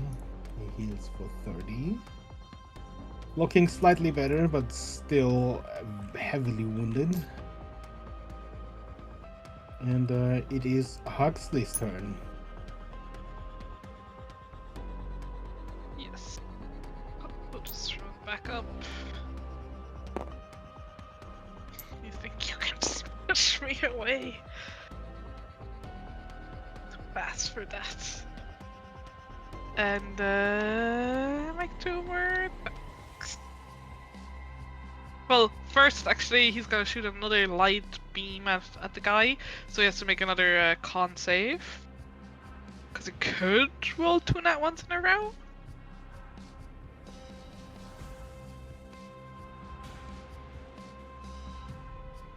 He makes a con save. Which is...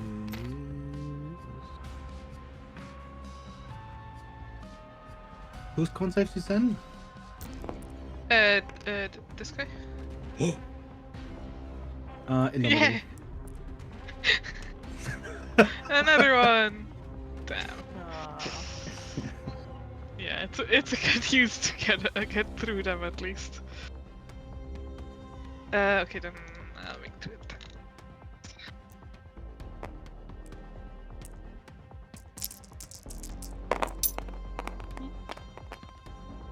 First attack is a nat 20. Mm-hmm. And now my nat 20s actually do something because I got brutal critical. Nice. Amazing. So that's... Wow, okay. Well, if I roll well, at least. But that's plus 24, so... 37. Nice. Oh, wait, and I can... If I use, the scythe ability, would those hit All dice. those also get doubles? So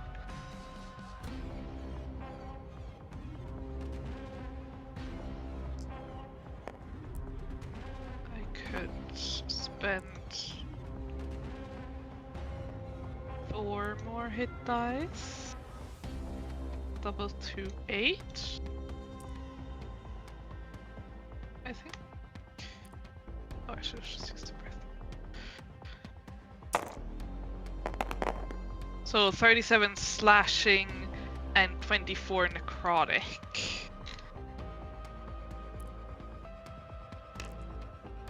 And that's my first attack, so then the second one.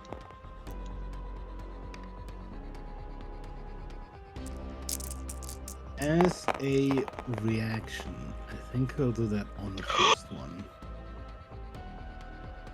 What's it gonna Well, do? What was that breath? What was that breath? Another nat 20. Oh my god. Well, I guess his life depends on it. He is going to riposte. What's that And do? does he technically have advantage against? He makes an attack as Yes. part of that. He does. Then, as he is using a ranged attack, true So straight roll. cancels out. AC 23. Is the struggle attack. He's gonna try and make you poof with his axe. No. It's 29 to hit. Yeah, it hits. That's a DC 20 charisma save. If you save, you stay. Well, if I roll in that 20, Nat 20 does. Nat 20 works. But she already rolled. It's right there. Did she roll? It's right there. She already rolled for it. I mean, far be it for me to like take away a 20. If you want to use the 20 instead for staying, I'll allow that. Sure. But you have to re-roll the attack. Mhm. Okay. Well, first you still take some damage. It's just reality around 21 hugs is slashing weird, so and it warps. 15 force damage. What the fuck? 3 force and Force. 3 ones? That was anyway. So you take 21 slashing, 15 force damage, and you resist, and you get to make your second attack. is time. I think I'll also use my reaction when I get hit to reroll Wild Surge. So he has to make another con save.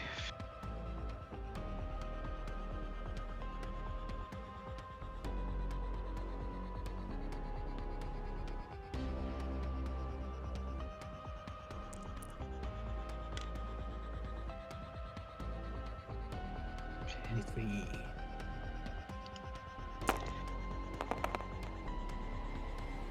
Well, it's a hit at least for my second attack. Yeah, because that's a 33. And that's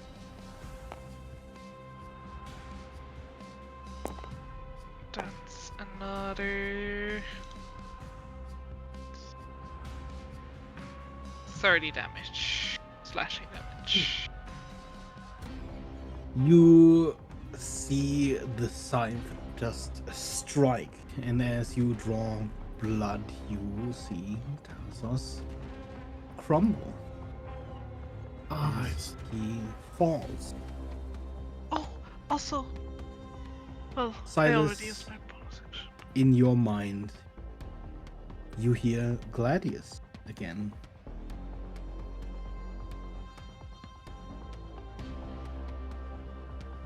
Spare him.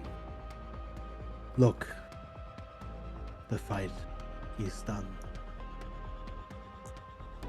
As your eyes wander over to Miron, who you see sinking his blade into the ground before him.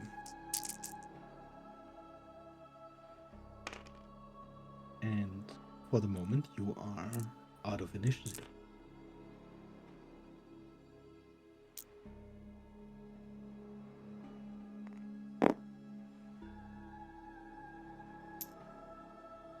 As Gladius seems to urge you to save the fallen Lycan, or at least spare his life.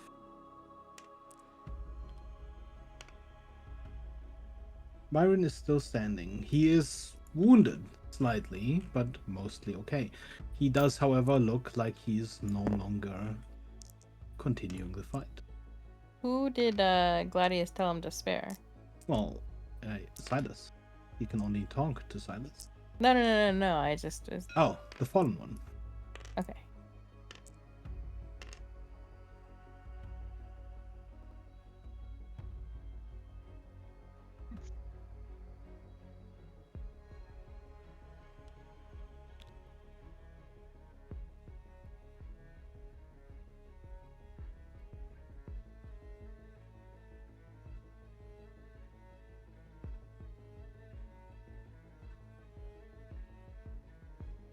The fight is done. Minimize the loss of life. Gladius appears to be urging you to save the fallen Lycan. Despite your clear disdain for them.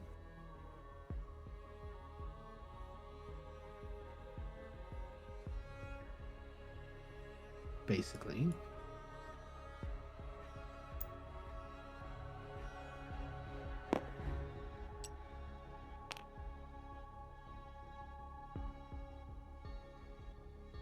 You're alright, Silas. You've vanish there for a bit.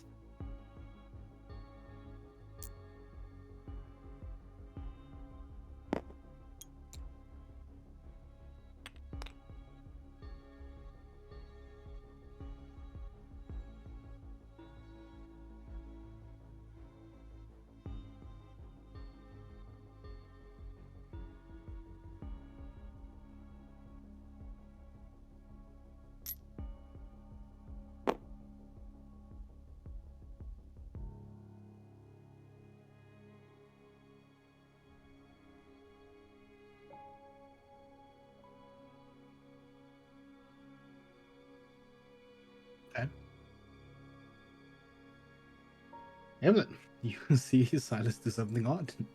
Yeah. You Silas, see him what are you doing? saving the lichen. Out of the corner, you see Boltzmann walking up as well. Right, very good fight. Anybody need any help? Any help? I would not mind being healed. Why do you preserve our see him enemies? Clap, help, and you see a small creature jumping from his pouch. Oh my goodness.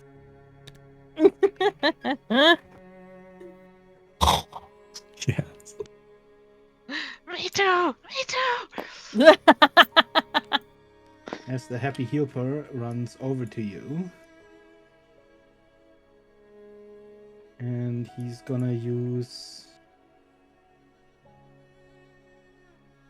a few charges to heal you for. Let's see, it's still 5 plus 2.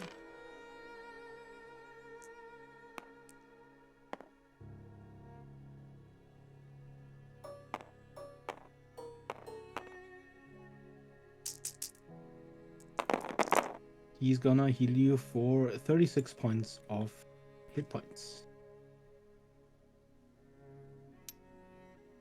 Well, for the genie. And since Huxley also asked. Thank you. You're so absolutely cute. I love it. There we go. Huxley, you are healed for 32 points of health. And Yes. you see It's a start. Happy Helper sort of start to slow down and waddle back to the bag.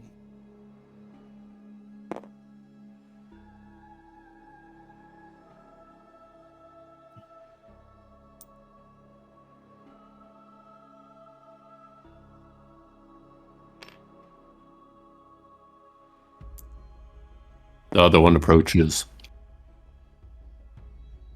They do. Oh, they do.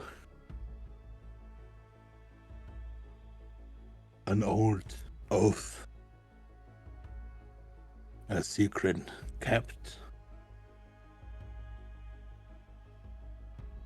But time balances all things.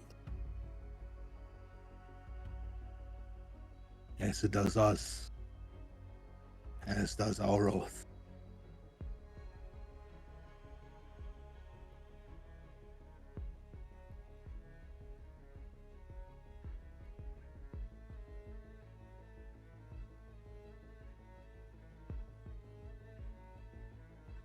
An oath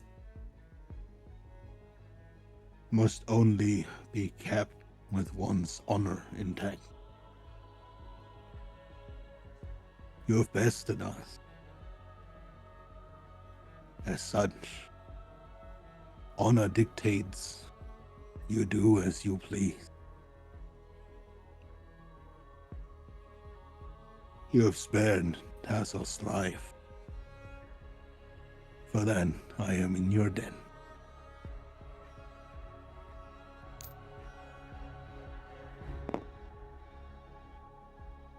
You see the lichen walk down. His blade still standing sort of in the ash where he planted it up on the hill. And he starts to sort of pull Tassos towards the hut that you see light coming out of. Come. We shall talk.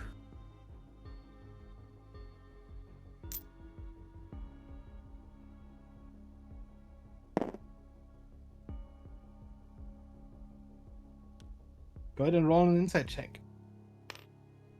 Can I roll an insight check on Silas? Not that I'm great at it, but he's acting super weird. Sure.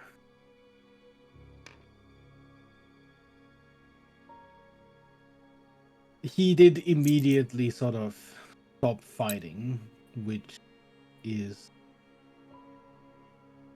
odd for someone duplicitous, considering that he himself had not taken many wounds at that point. They seem honest enough for, dog people. The lichens. For lichens.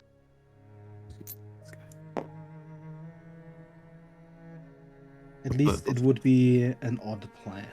That is a good question. I'm gonna transform back into the genius human form, and this is it for now. All right, sure, yeah, he looks friendly. Definitely friendly. Definitely looks like a happy, friendly genie for sure.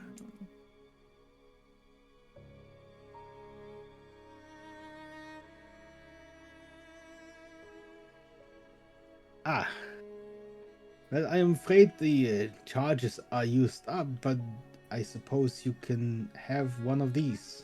And you see him hold out a bottle.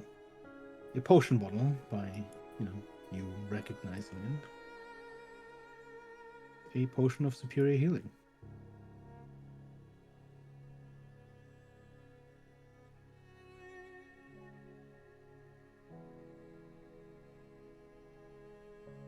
Man, I definitely know this by heart, which is why I'm about to say it without looking at them. I totally didn't click the wrong link. 84 plus 8, yeah. Listen.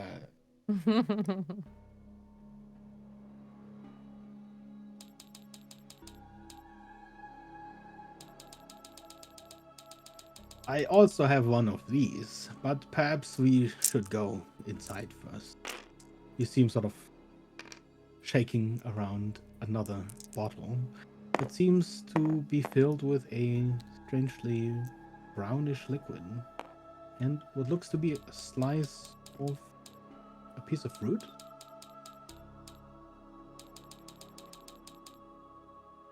Is Silas still bloodied? No. Second wind? Second wind?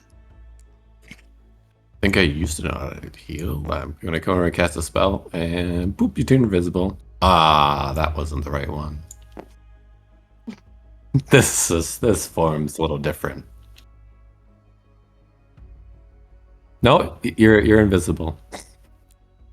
And then you're back. And then you're back. I'll be able to help eventually. Right. We didn't you have more healing potions? We do, but I can't see him anymore. No, I dropped it. He's back. He's right here. Boof.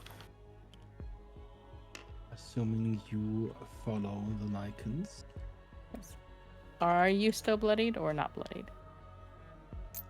Alright. Then as we walk over, I will quickly cast a Cure Wounds.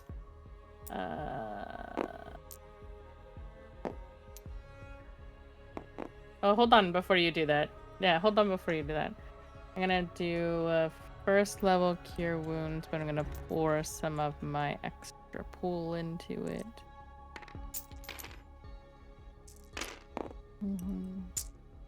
Bonus these.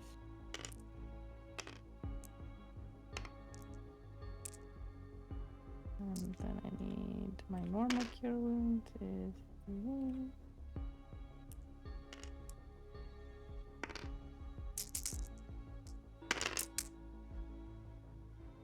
So that's plus 5.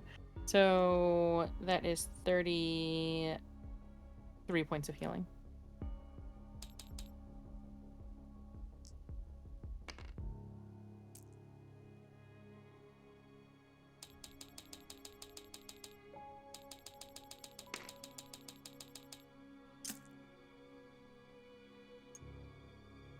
Yeah, I just wanted to make sure.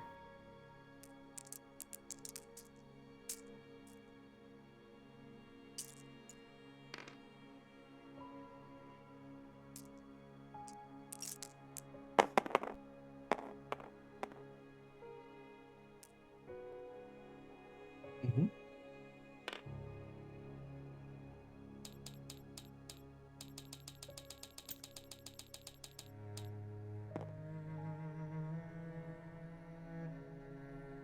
As you enter the hunt, you see Boltzmann already standing near a crackling fire and already asking questions. If I may, it seems strangely quiet. I mean, aside from our encounter with you, I was expecting more of the monastery's residents.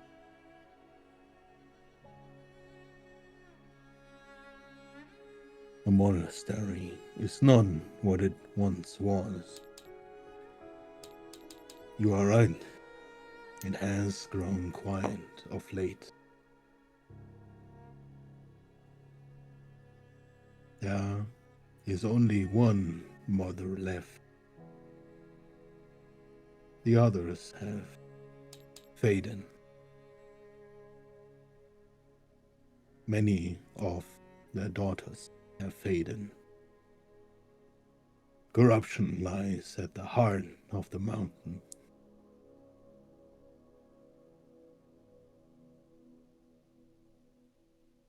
Empty as it may be,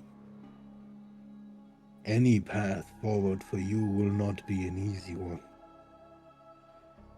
Those that remain are powerful.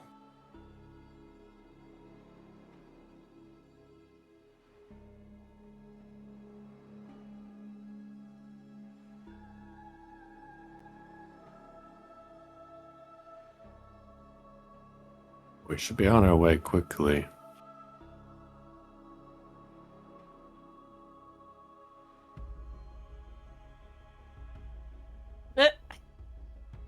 I'm Rhett. You've been hanging out with me for years. What do you mean? Right, yes, quickly.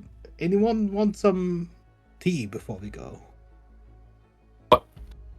You see him again shaking that bottle of brown liquid.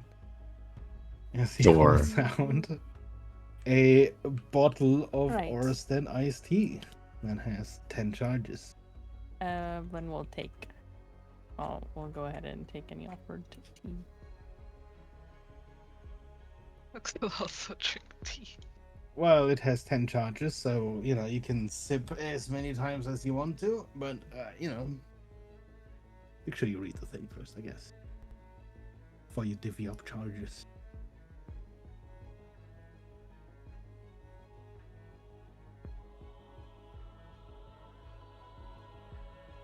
Just one sip. Is it? You can only do one sip for a long rest, anyways. Oh no, I guess you just can't get in the same benefit. You can Sure, I guess. technically, get Yeah. all 8 effects if you're lucky. Everyone will take a sip.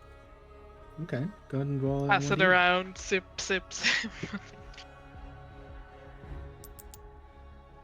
That's a 7. Okay, you can choose. Look at You that. get to pick.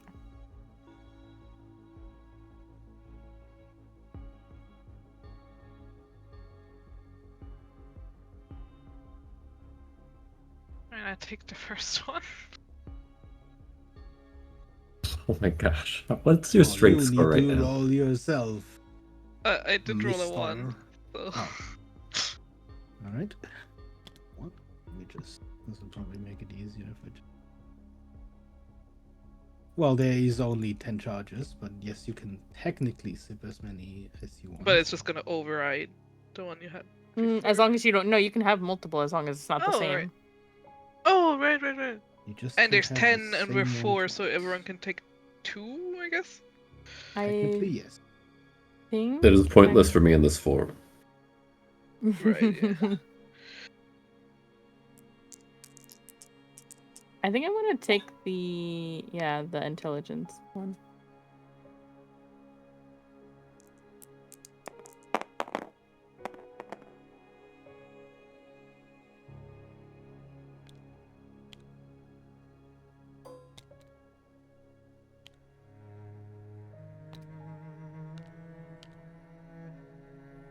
Evelyn takes... Which number was it? 4. 4.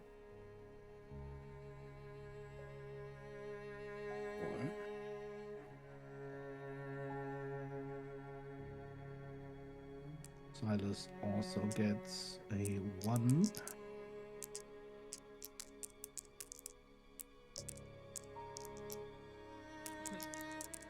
Well, you don't have to re-roll it, but you can take an extra sip.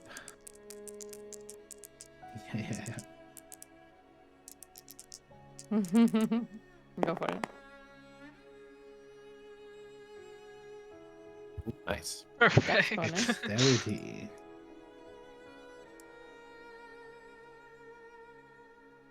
Right. Do you keep the same one? Do you keep both? Yeah. You get keep both.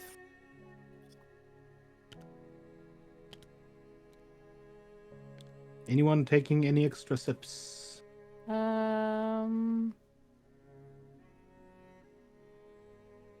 Yeah.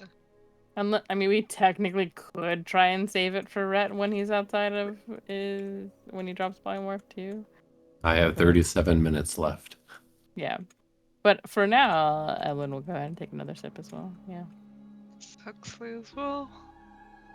I did roll a 6. 2. There was 10 total. No, wait, 4.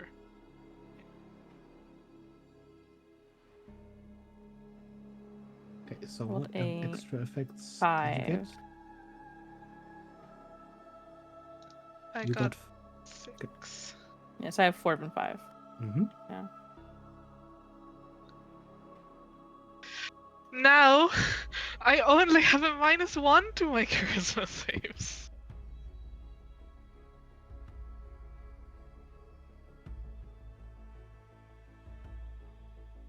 Yeah, so a -1.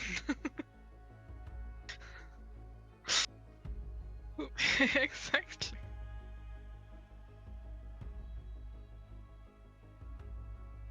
4 sips left. It is cold. It's a nice It's iced tea. Well, Oh my god. It doesn't run out, right? I mean, yeah, we might as well we- keep 2 for him. So Yeah. there's one last one. 36 minutes left. Oh, 6, 4, 2. Right. 4 Right, sips. you- No, you there was two can 10 sips total. Yeah, there 10. are 4 left. So if yeah, then you two can take it. I'm good with mine, if you want. Okay.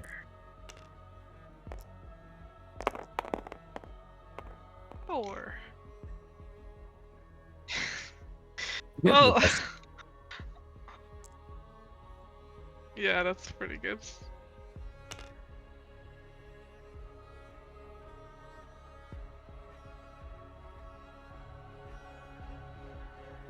No, it's crooked.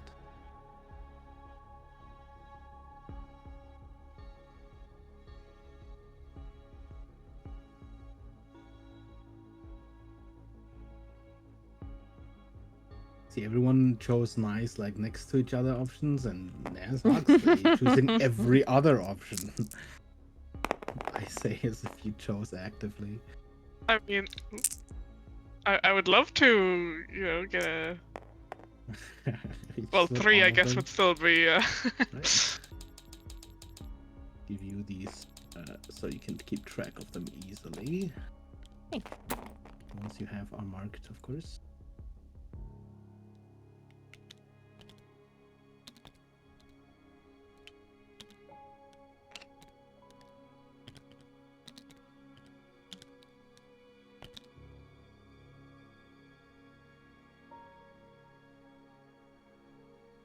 Some secrets I swore more than an oath to keep. Divulging them would strip my tongue of its ability to speak. But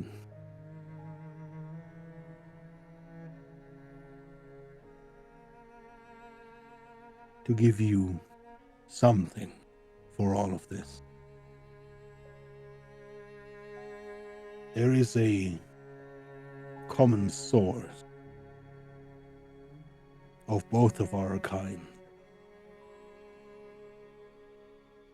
They are not so different.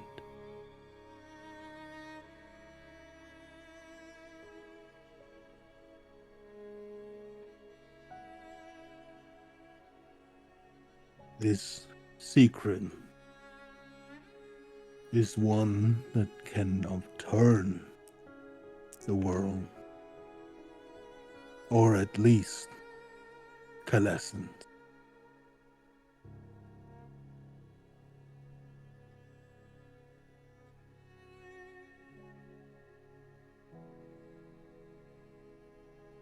I suppose its fate will lie in your hands.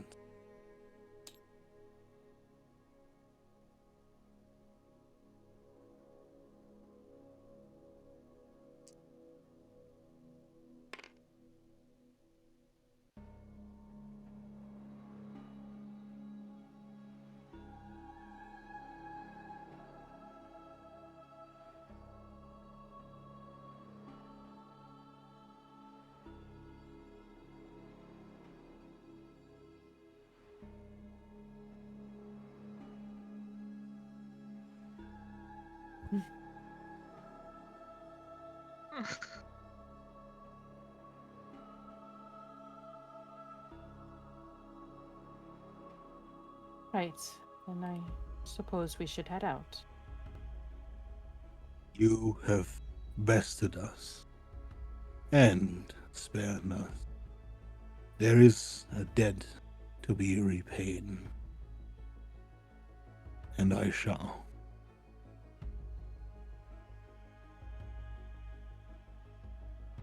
I will bring you up the mountain to face the daughters.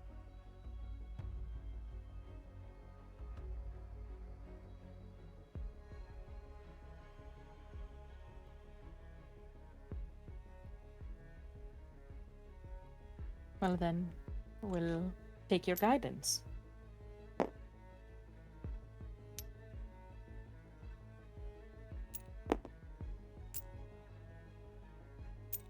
As they travel, just as a note, Beggar, I'm gonna kind of intermittently be casting Chill Touch on Vint to heal Vint back up.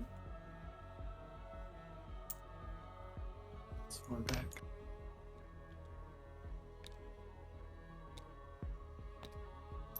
Miran retrieves his sword and begins to lead you up the mountain. Now, question. Who wants the stat block? Because you get to use them in a fight. I already have Vint.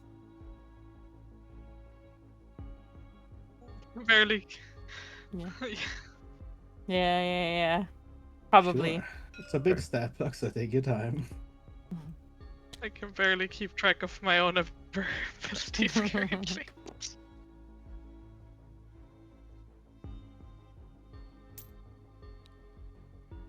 Yeah, same. Miran takes you up ash-covered passages between sharp cliff faces and rocks, past the small sort of hut village near the outskirts. Soon enough, a different kind of construction comes into view.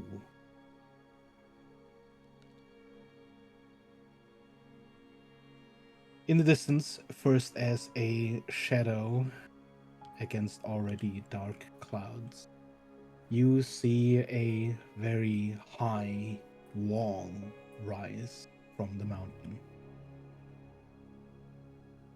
Despite the distance between you and it, the gate still comes first into view, just due to its massive and sheer size. Before this gate lies a small village, more houses and huts, this time crafted more from wood and ash than leather. And as you approach, Mirren starts leading you through it. Much like the first village itself, it is incredibly quiet, almost dead silent. But as you make your way through it, following the lichen, every now and then you see just a smallest measure of movement in your periphery. And every now and then, as this movement occurs, you hear Baron speak out.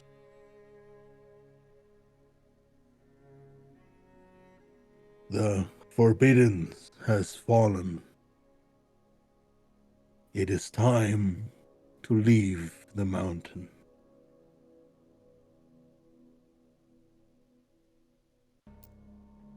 Until you arrive at the very base of the gate ahead.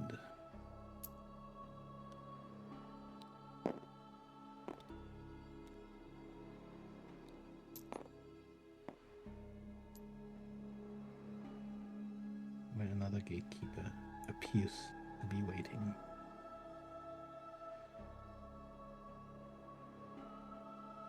Okay.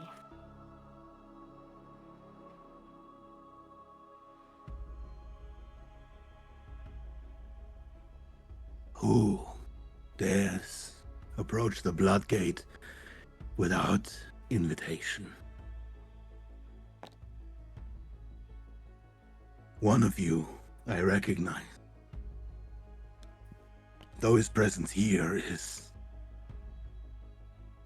unwelcome.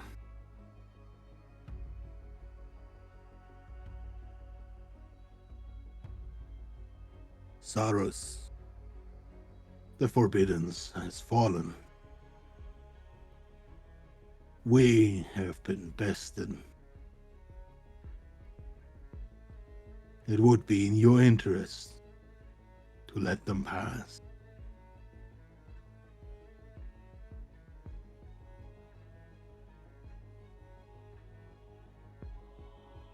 And you, would you have your dog speak for you?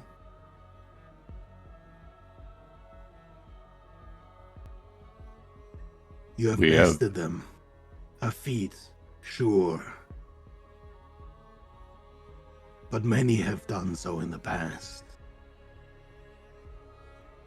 And none of those have made it past here. The gate.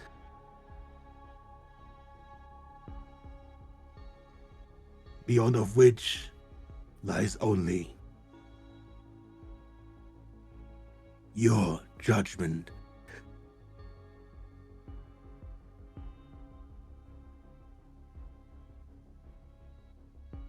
We have no quarrel with you. Lead us to our judgment.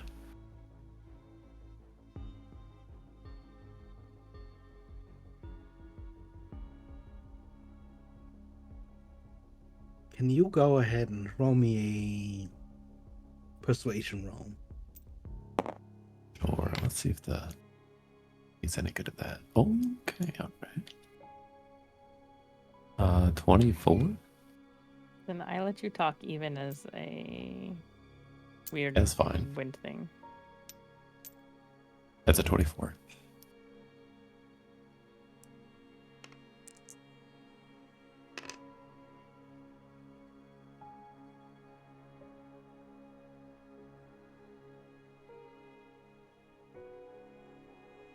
For a moment, you see him sort of looking around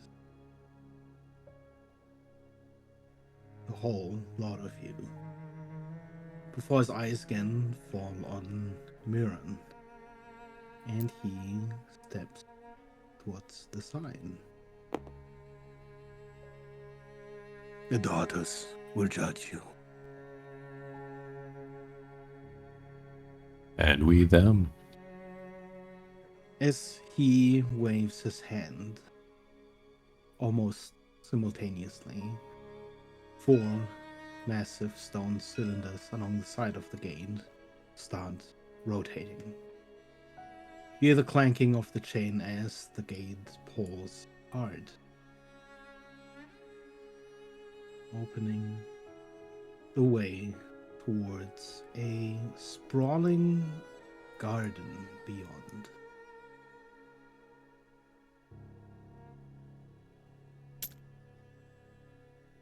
You pass through the gate.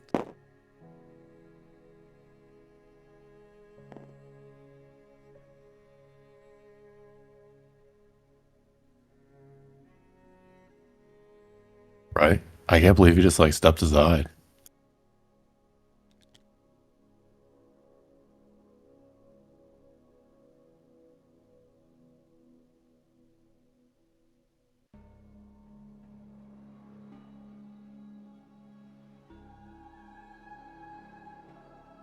I think like one on the ship, but I don't know for certain. Brace yourself for something potentially stronger.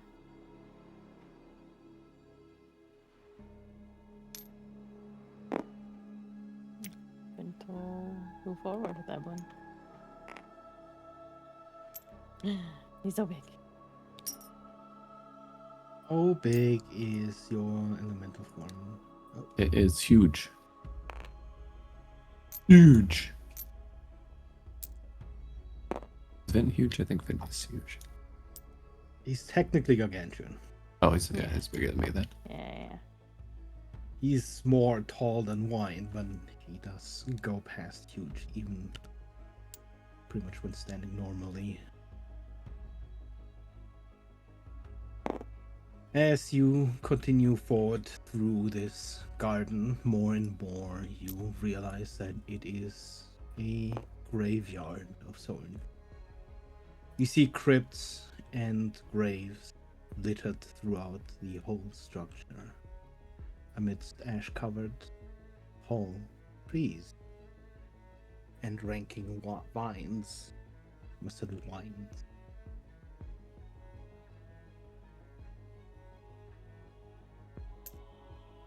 As you step forward towards what appears to be the rising center of the garden, you already see a figure waiting, one that looks somewhat familiar to one other vampire you've encountered at the deck of your own ship.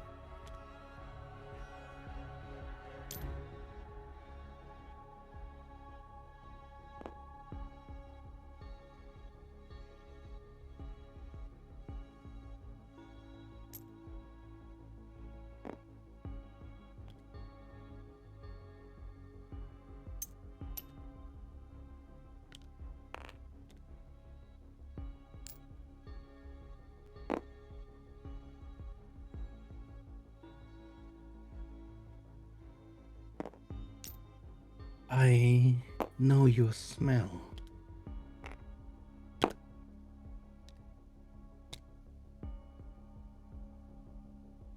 It carries with it a scent of pain. Our pain.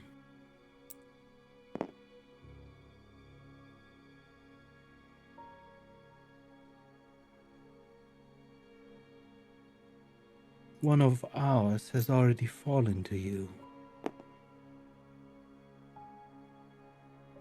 And she will be missed.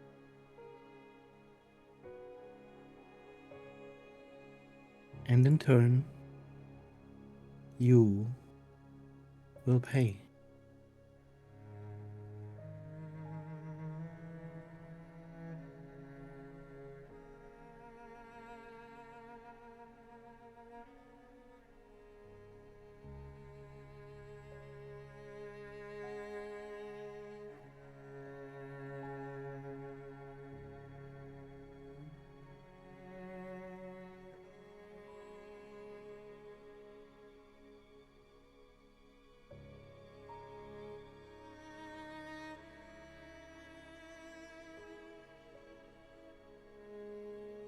Another challenge so soon after the next, and more is to come.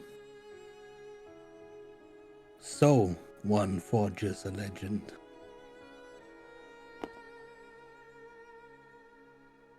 She will not go easy.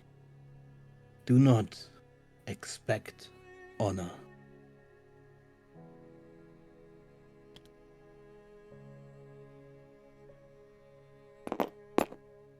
I cast invisibility on Evelyn. Your Soren speaks true. Normal invisibility. Yeah. Clarification. You hear her address you. Expect no quarter. You will suffer, as our sister has. For I am Sister Ashar, exalted daughter. And as she twirls her spear once, you see wings sprouting from her back. As you may reroll initiative.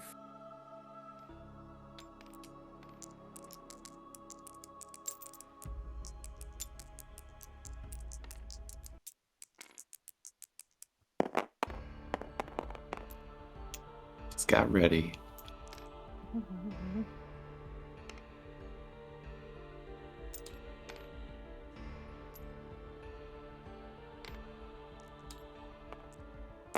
I can cast invisibility at will, so there was no reason not to just Yeah, no, that's fair. Yeah, give you I was advantage. just double checking.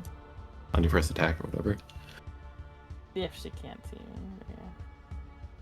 Right, yeah, I don't know. We get into this find. I'll say let's take a 5-10 minute break because I'm also have to go to the toilet, so Perfect. probably a good moment before we're in it. And I'll be right back.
I'm back. Thanks. I'm back. Is everyone back? Jess? That is a no. Not Jess.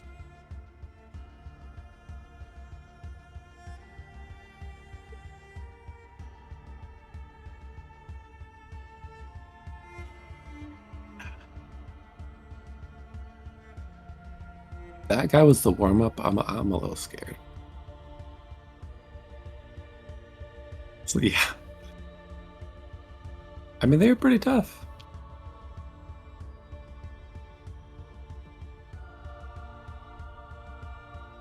True. Is he wounded at all, or is he back to full health? He is practically at full health. But he generally has somewhat reduced hit points. Due to being old, really. I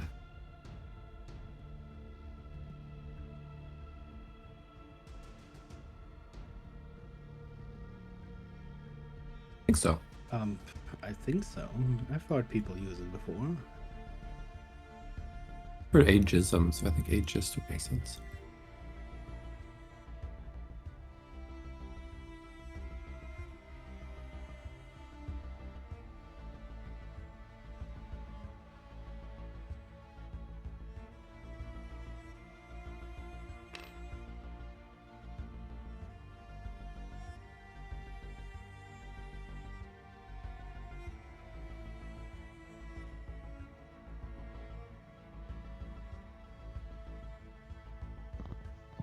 I'm back.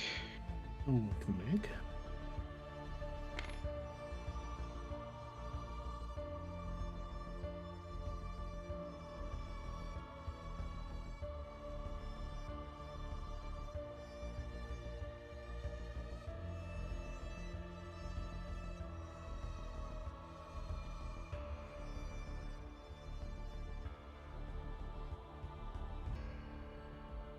What's the question?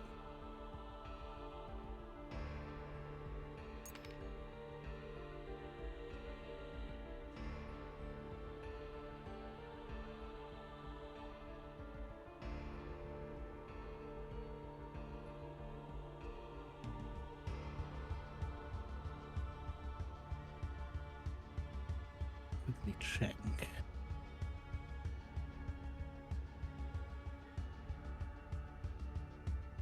Yeah. It's strangely under actions, but it would be a reaction, that's right. Yeah. I think the original stat block I had for that had it in the wrong category for some reason.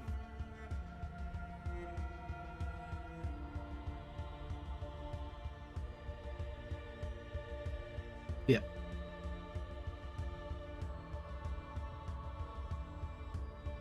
I'm back. Welcome back. Thank you.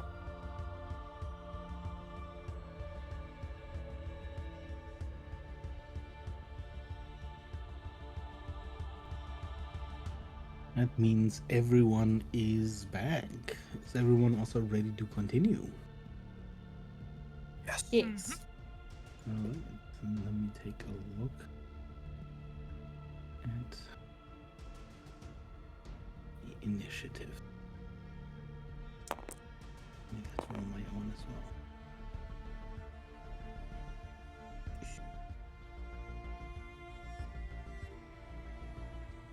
It's Judgment Day.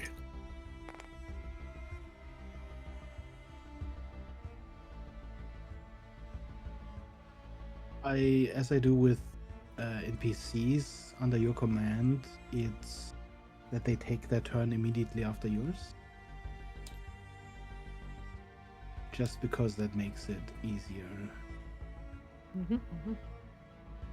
and usually doesn't change things too much anyways. Okay. Evelyn, you're up first. Oh boy.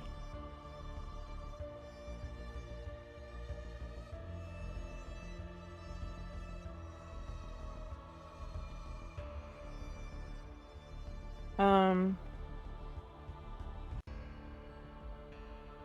invisible.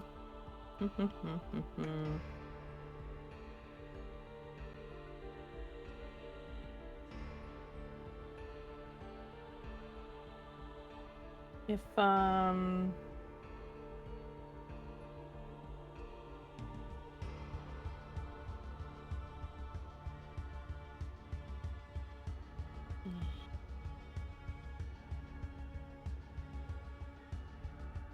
where is he's way over there. Okay.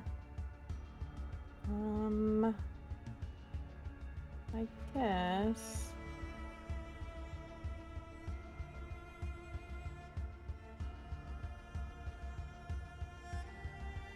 yeah, I guess I'll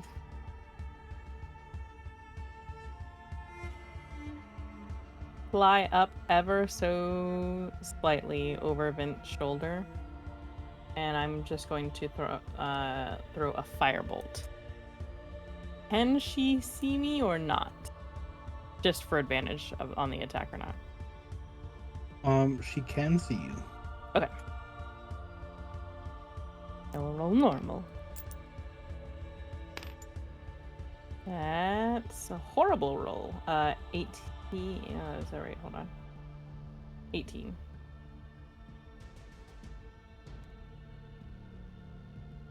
I'm assuming that's a miss. 18 does not hit. Okay. Then I will move back to Vint's shoulder and have Vint kind of like back on moving to his back and have Vint move forward. And attack twice. Just. Did you bring the cannon? Yeah, it's okay. I have the cannon. I just Yep. Sounds didn't good. want to start off with the cannon right off the bat. Well, we only have so many charges. So. Right.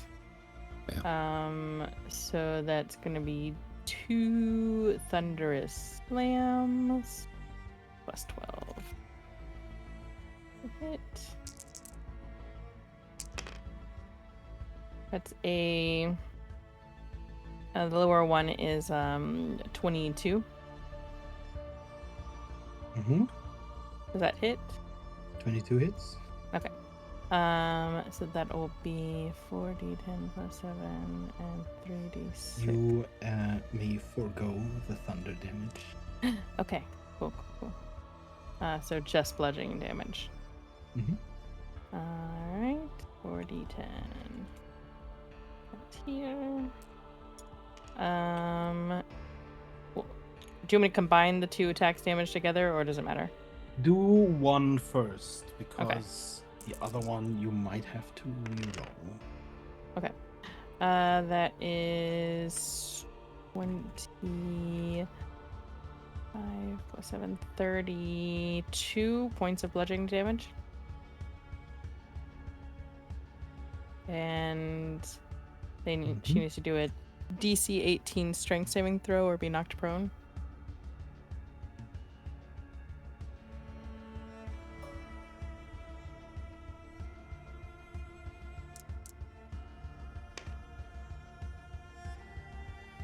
She is prone. Okay. I guess technically As the second you strike. Yeah. strike, Mhm. as she takes more than 10 damage. Even though you see that the thunder appears to have no effect on her at all, a cloud of red mist erupts from her.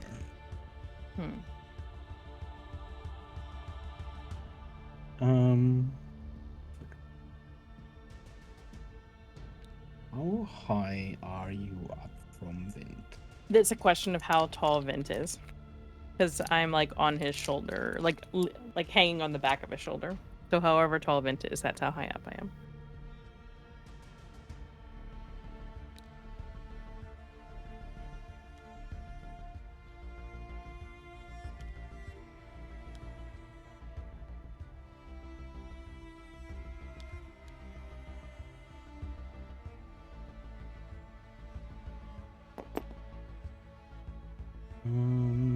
You would be probably well out of the range of this cloud of red mist that forms around her, which is heavily obscuring the area, so the second attack from Wind would be made at disadvantage.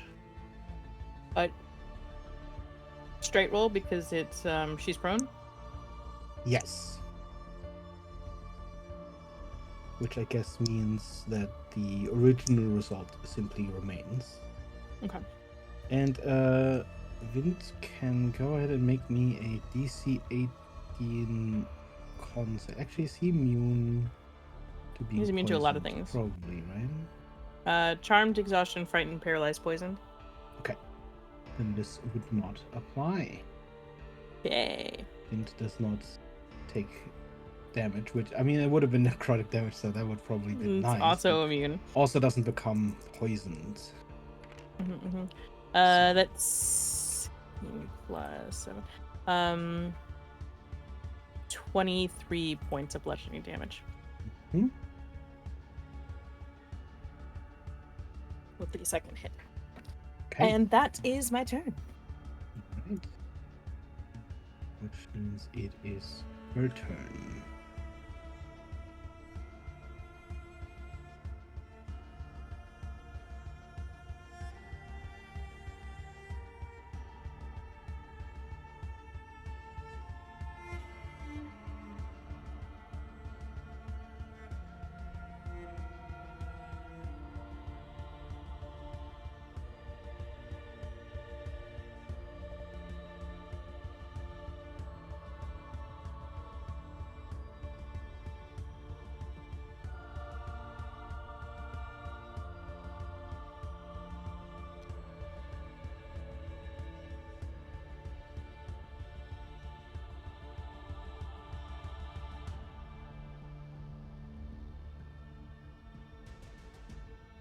Hey, look at that.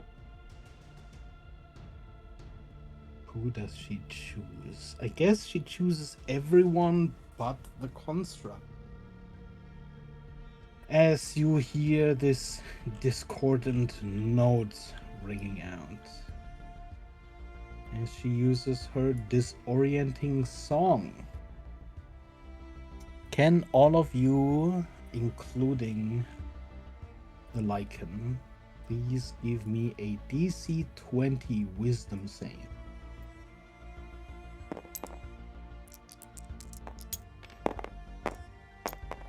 Thank you, T. That's a natural 1. A +4. +2.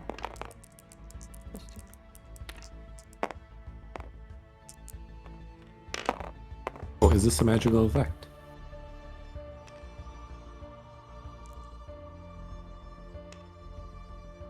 Technically, it's her ability. Okay, sounds good. I would say it doesn't count as a magical effect. Is it a charm effect? No.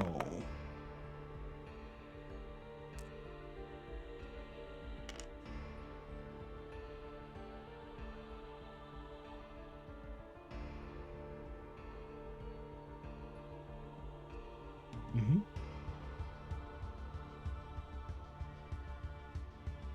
Mm-hmm.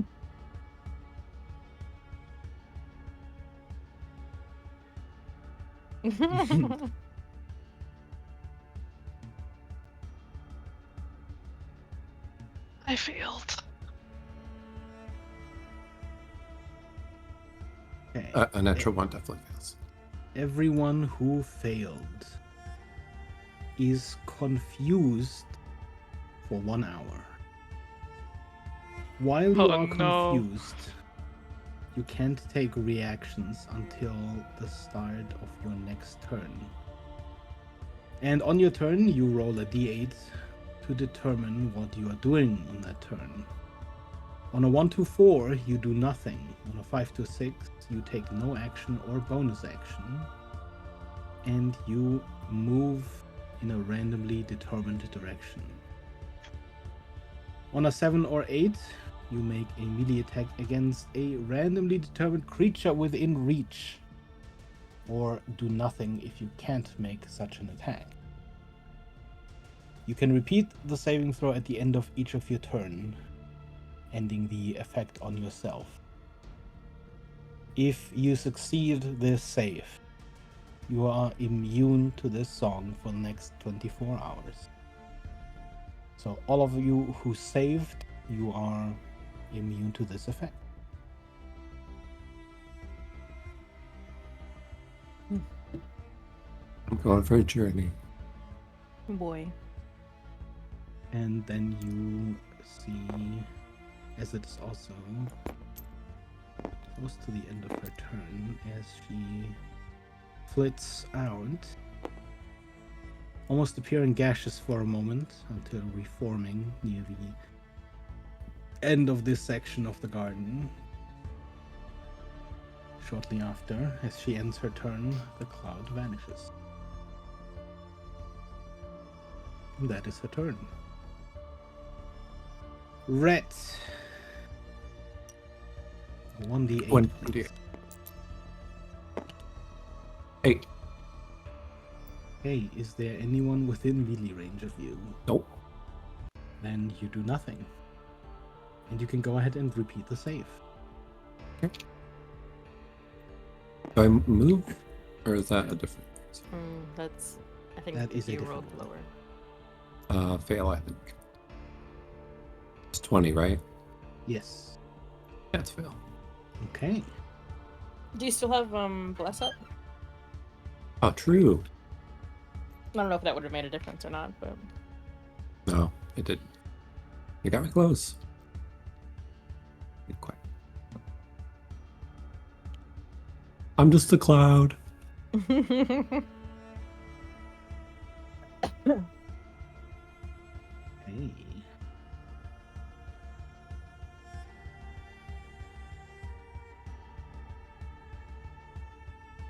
Then as your turn ends, she's gonna cast a spell.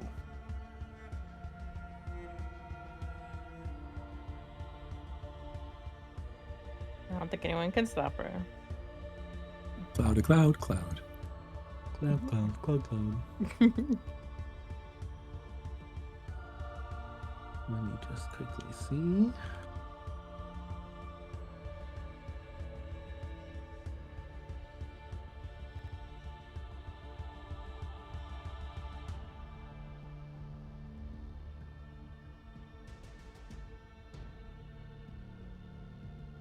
Evelyn, Hmm?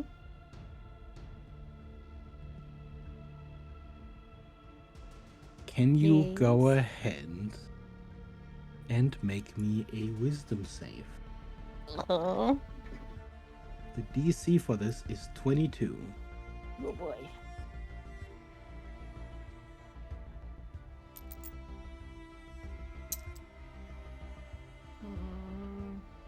Do that. 11. Yeah, no, I fail.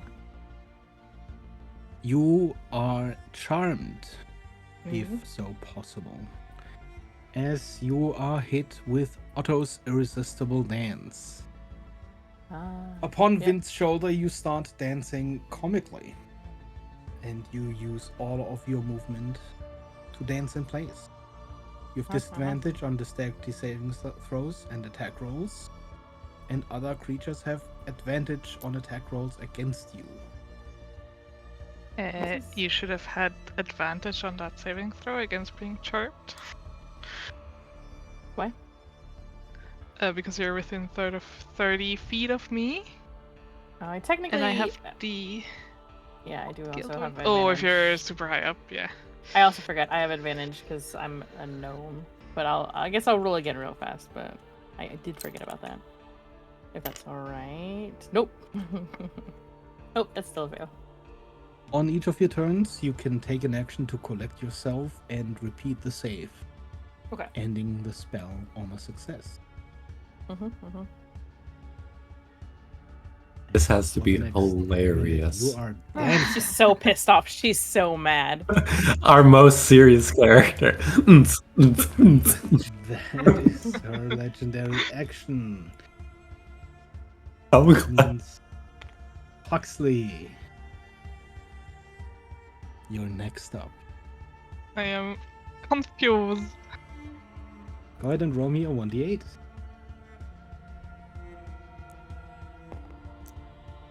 Vampires throw the best parties.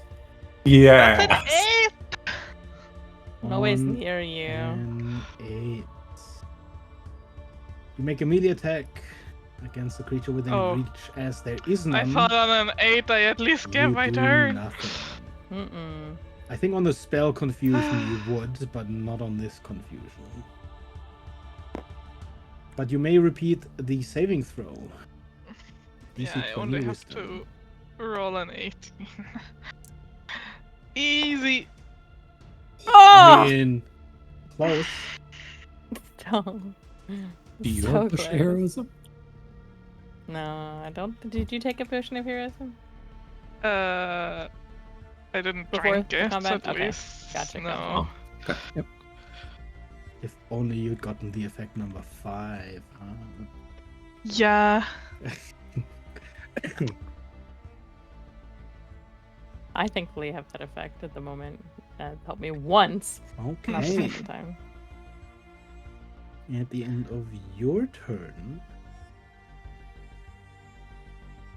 she is going to make an attack with a legendary action.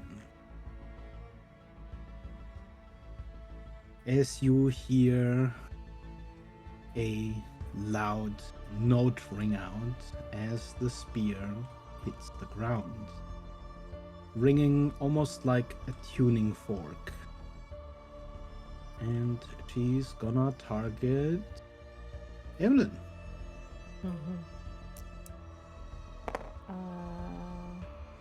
That is It's a an attack 29 roll? to hit. Yes. Never mind. Okay. Yeah, that hits. I was gonna be like, oh, I can maybe use my reaction for shield. That won't make a difference.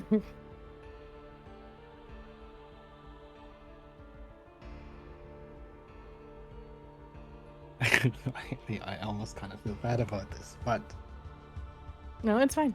You I am are the one that's attacked so far. magically cursed for 1 hour. Until the curse ends, you are at a disadvantage on wisdom saving throws and all ability checks. All ability checks? All ability checks. Okay. And, well, there's also some damage.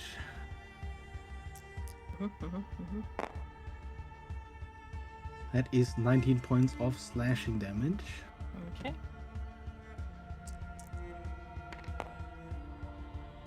And 6 points of thunder damage.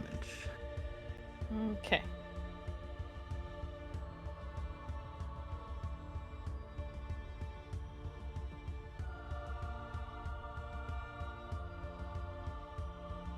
So, question for you real quick. I have advantage on intelligence, wisdom, charisma saves versus magic. Mm-hmm. So would it just be a straight roll Yes. in that situation? Okay. And with that, it is Silas's turn.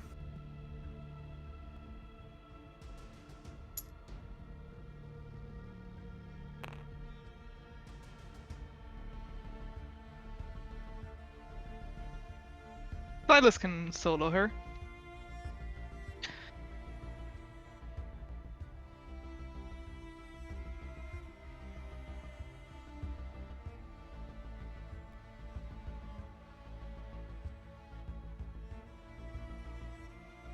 Mm-hmm.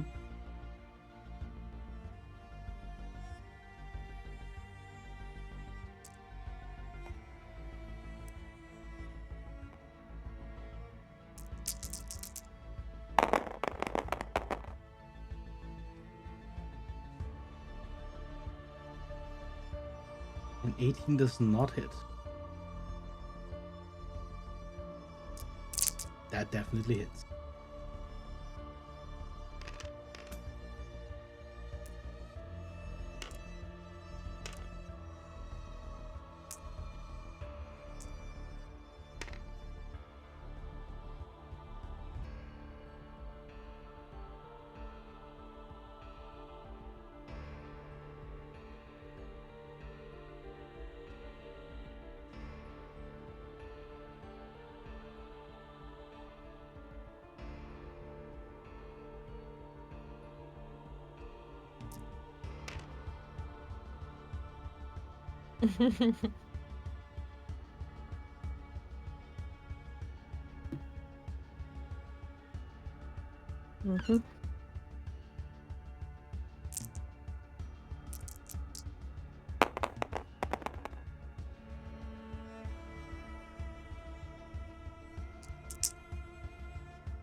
Okay.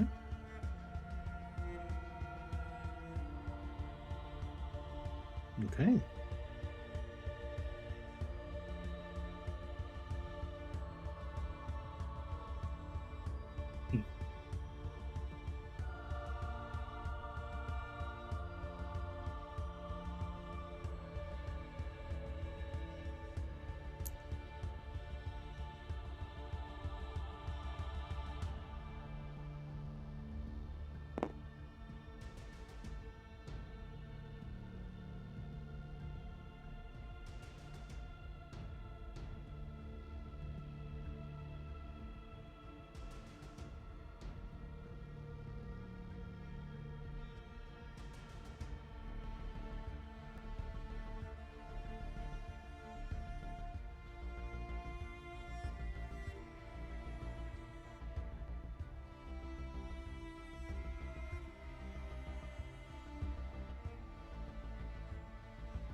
boy. Jump is not technically an action.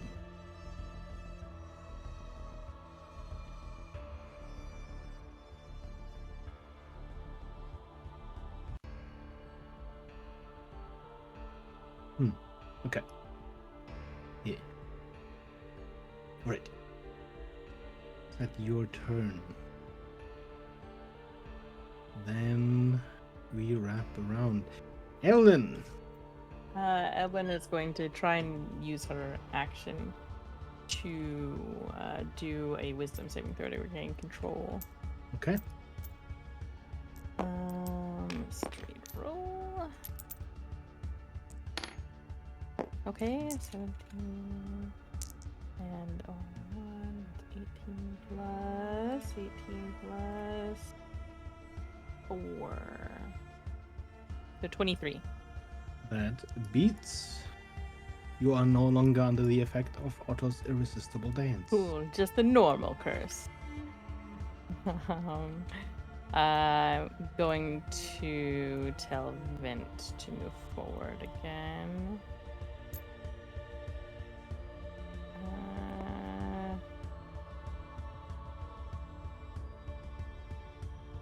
Well, I guess he can't shoot. That wouldn't make sense. Okay, yeah. Vint will move forward.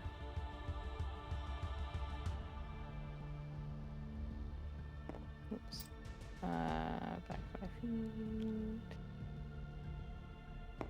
And I guess he'll... Yeah.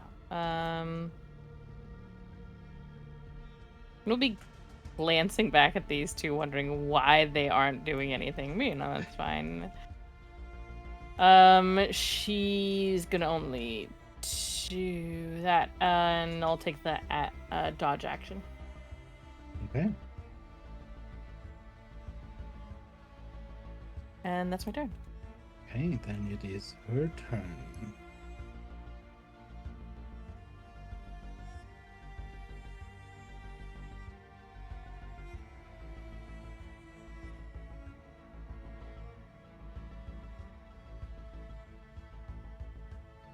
She is going to make 3 attacks against Myron.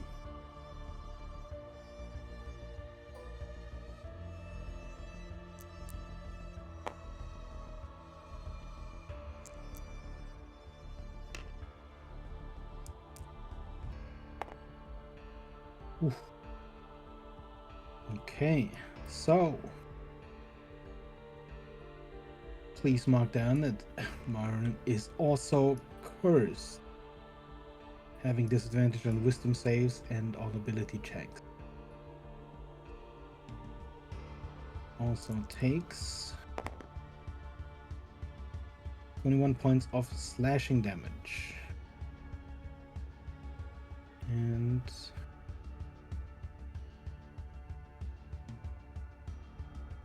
no, it hits. Ah, right. The first one is a 22.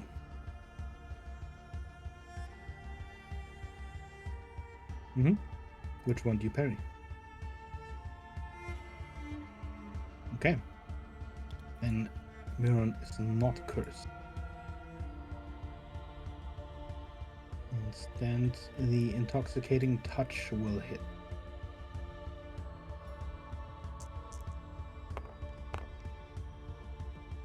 Which will be 18 points of psychic damage. And please roll me a 1d4.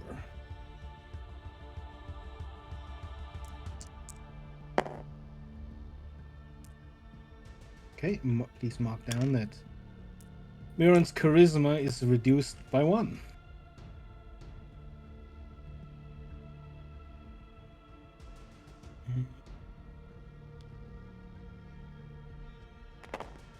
That is the lowered hit points. So 160 is his pool.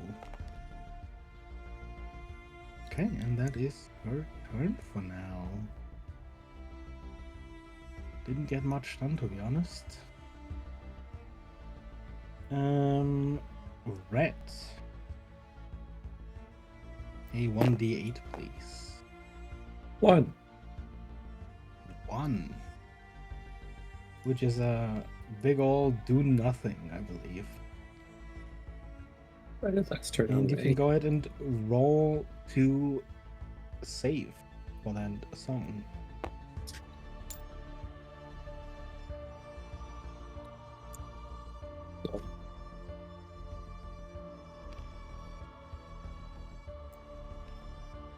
And that was my turn. You fail?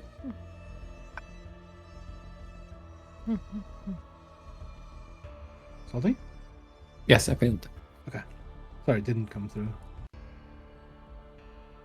Then, so legendary action, she's gonna make another attack. And probably just keep attacking Miron. That is a 27 to hit.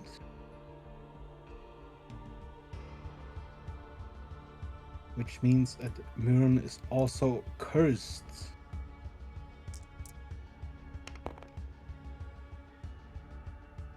Takes 20 points of slashing damage. And 5 points of thunder damage.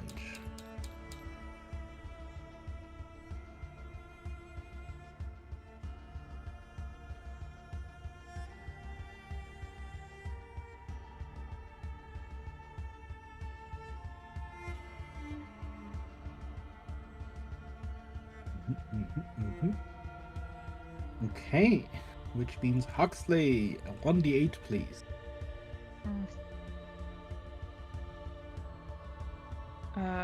It really matters.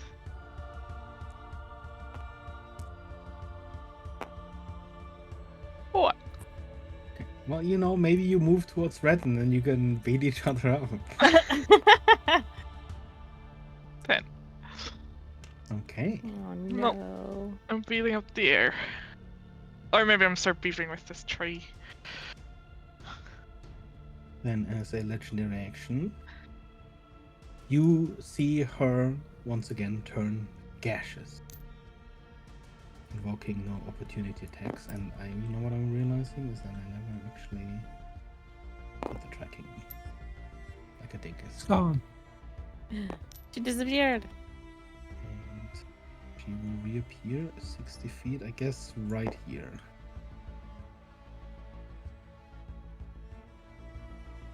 She only has 10 hit points.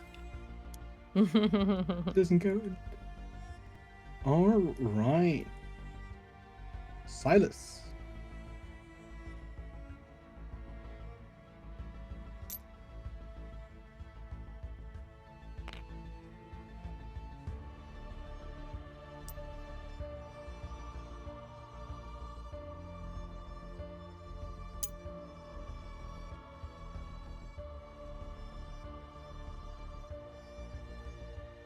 From your current angle, you'd be easily able to see her, but she would likely be in half cover.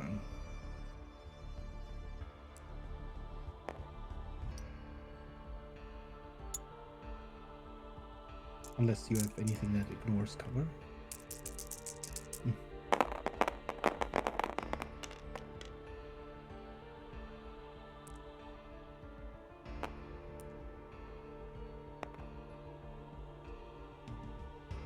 When he hits.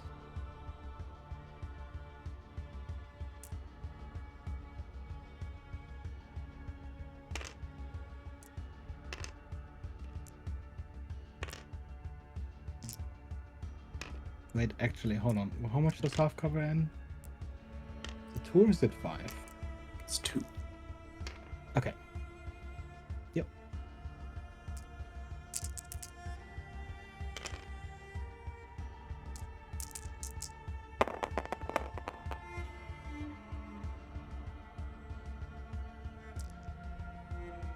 Mm-hmm.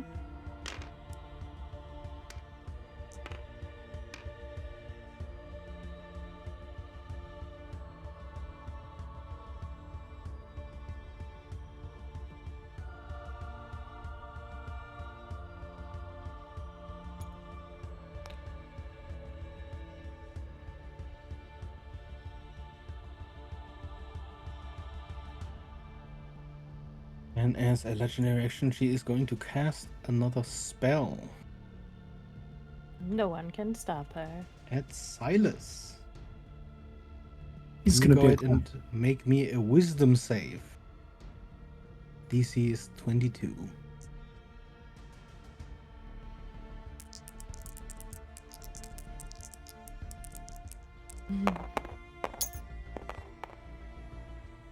Oh! You resist the hold person cast on you. Okay, Nice. there you go. We are back at Evelyn. Oh wait, hold on. Miron, I forgot.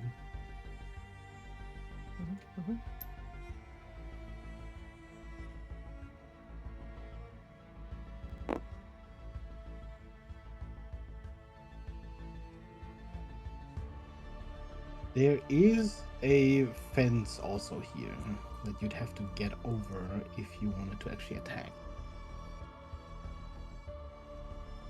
Yeah, but he also gets no opportunity attack, is what I mean.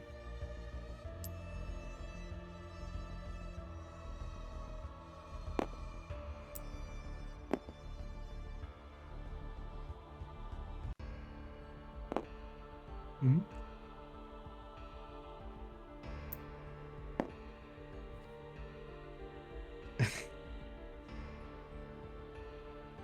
I believe jump is part of your movement, though.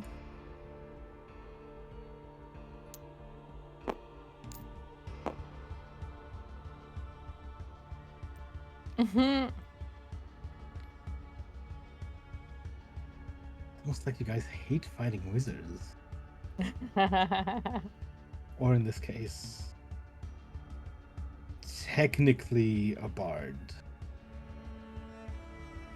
Every encounter like this just fuels Huxley's hatred for Yeah. wizards even more.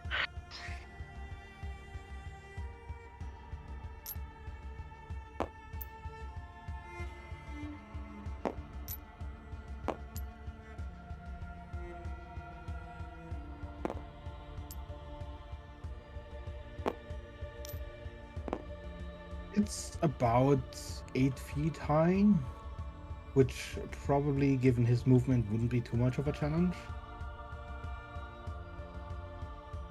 Yeah, you just run up it.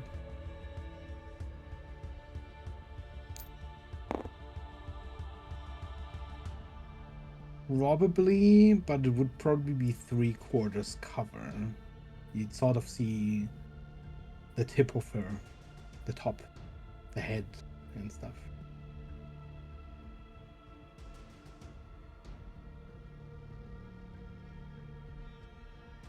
That would work, I suppose. I suppose. What is that save?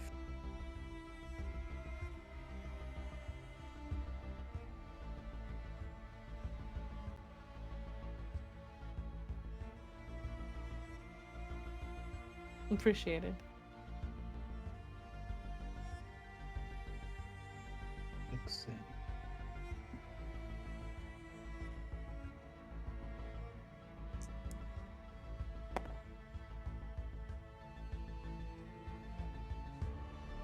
Exactly 22. I believe that is half damage.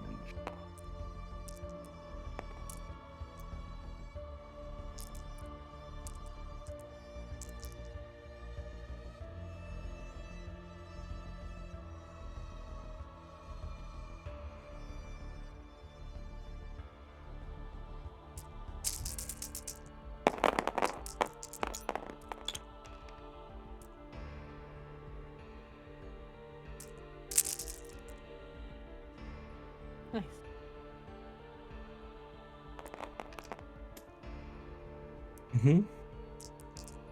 Despite taking reduced damage, as you see these portions of the wall just sort of shoot and clatter across the top of the other wall, you see her somewhat duck as ricochets start striking her and her wings. And she is looking kind of bloodied.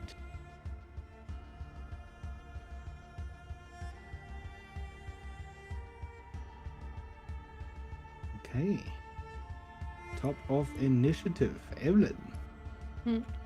Just a question. I don't know where it is. The card for the laser that we have. The weapon. I Oh. believe, yeah. Shooter, yes.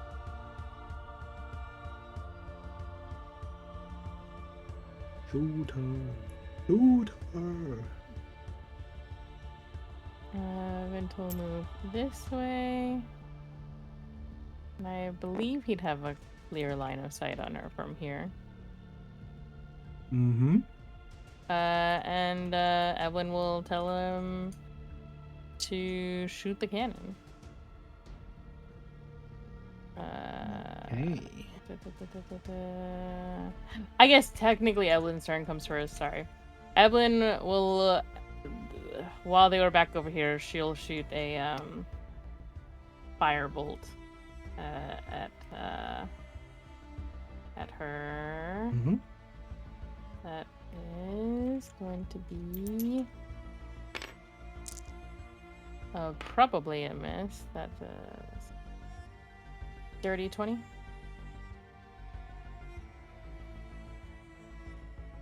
20 hits. Oh, okay. That will be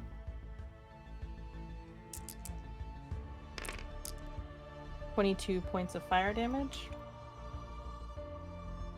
And then Vint will move over and fire the cannon. All right. That is a 16 plus 15 of it. Where'd the card go? Sorry. 16 plus 15. That's a 31 to hit. That'll hit. And D8. 1, 2, 3, 4.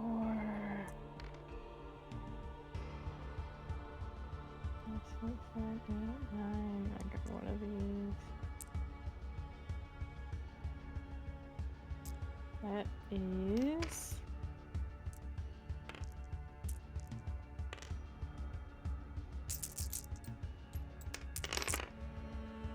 52 points of radiant damage.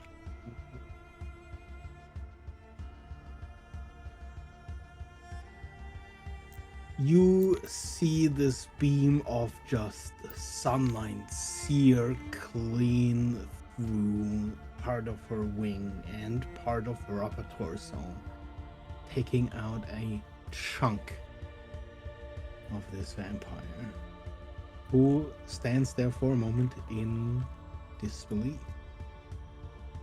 It's at the end of your turn. Yes. That You is see the her end of my somewhat turn. sink to her knees for a moment before, as a legendary action, she is going to turn gaseous. Well, she doesn't need to do it as a legendary action. This is actually also her turn. And you see her move. Dash, in fact, as this cloud retreating to an upper level of the garden, which you see is gated off by these tall wrought iron fences. You are technically still within turn order, even though your combatant has left, as it matters how long you take to follow after. So, Red. 6. Right, that's an attack. No, wait, 6 was that the move one? That's the movement one, yeah. That's a move one. Go ahead and roll me another 1d8. It's actually 8. Where's 8? You move into this direction.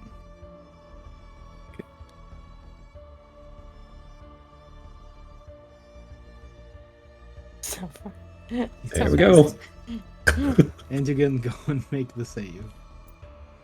It's 150 fly speed. Oh. Oh, maybe. Hang on. Maybe.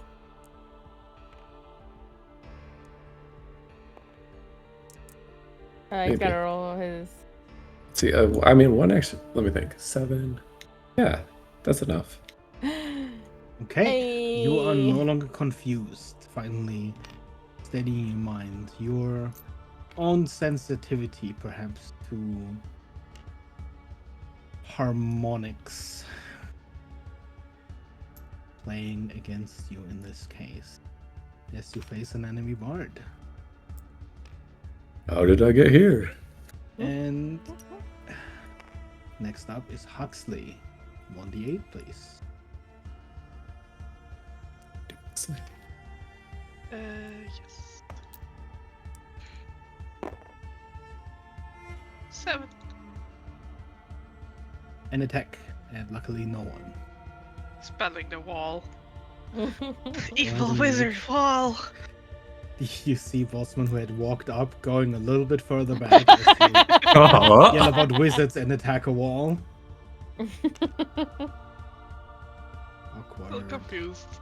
Ah! So confused. Silas.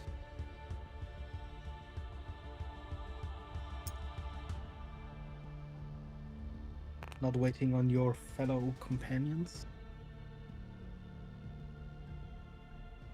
Just checking.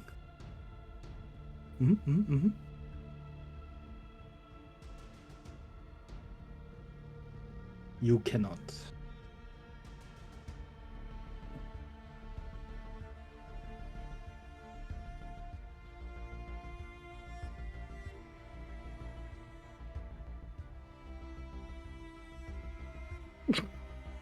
Yeah, I'm ready. Let's get her. He's facing the wrong way. See Huxley turning around, just sort of swinging at air. Seemingly not responding to your words. You did all hear that sort of shrill, discordant melody earlier. Seems that Huxley is still affected by him.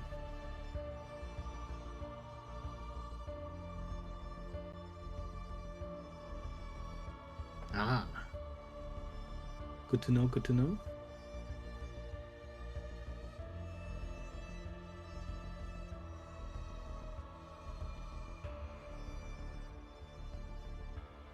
Alright. That is... I'll just mark that down. One turn. Evelyn. Evelyn's going to try and look back at Hux and cast Dispel Magic on Hux. Yay! What level do you cast it at? 3rd level. Actually, it's not a magical effect. I don't know if it'll work. We'll see. Yeah, it's the only thing I can do. Yeah. And it might also be that even if you can't spell it, he didn't I know, it's make also the save, Hux. so... Yeah. This is why I'm Cute. not upcasting it. Sorry. Because I don't know if it'll work. Cast Dispel Magic. But as the spell goes out, you find no magical effect to latch onto.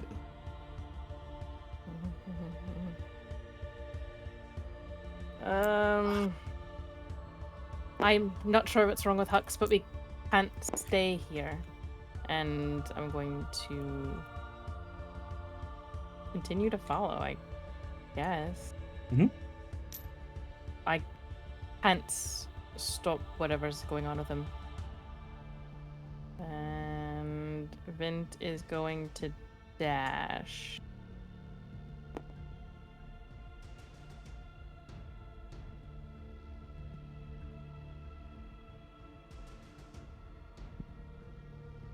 That's my turn.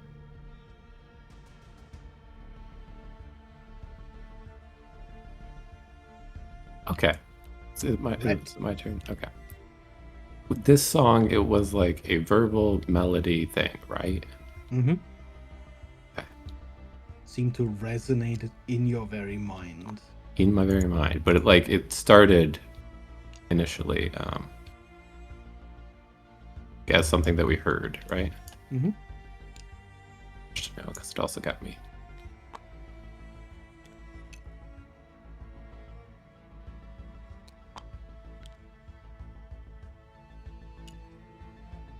Okay, I am going to try to...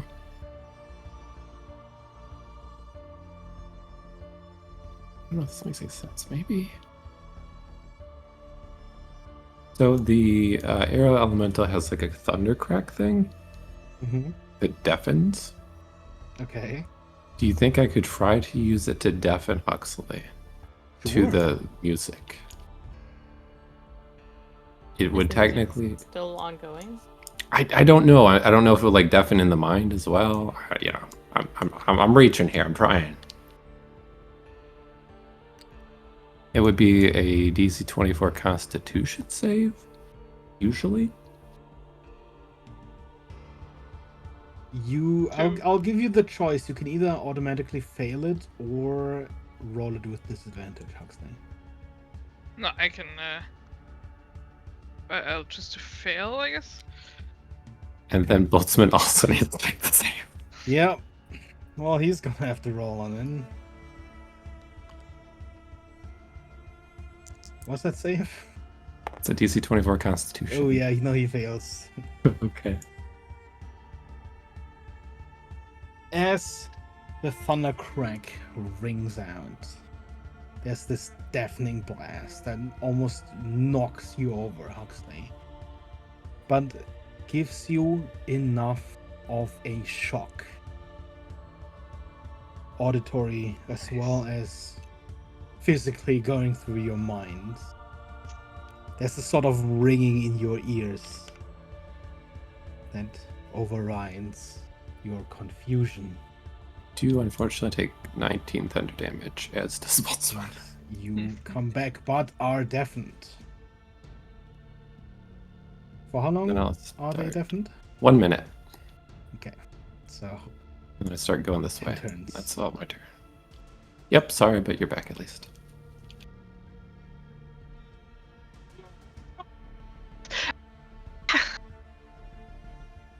And it is then immediately your turn, Huxley. Super wizards! You can see that at least Evelyn's heading this way. Yes, that was definitely a wizard and not a bard.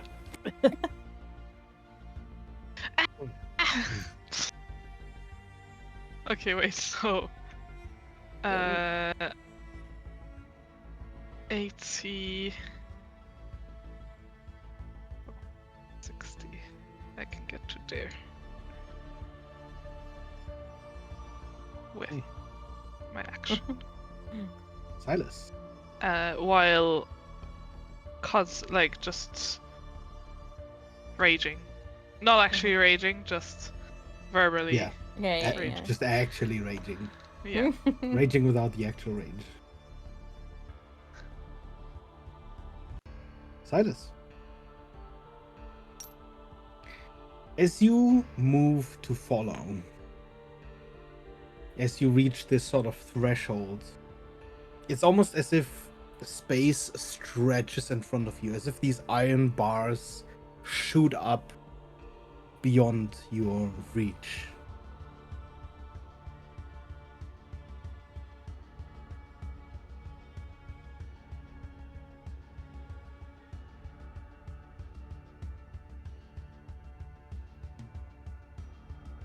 I don't know if anybody else sees what you're seeing. No, nobody else sees that.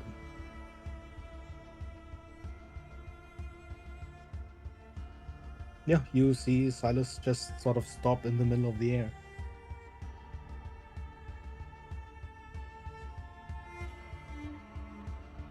Just go over them or go through them. Gaseous form! The higher you fly, the more the bars stretch. You just see them almost sort of in real time, not even in response, just as soon as you move, they move with you.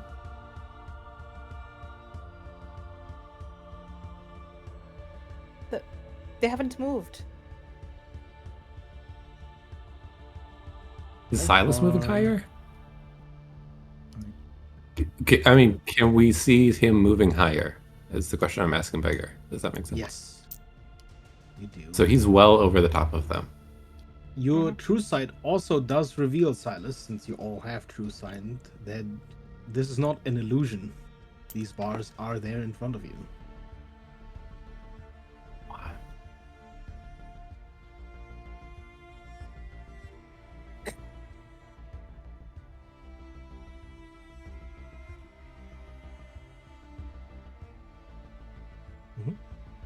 Is that your turn?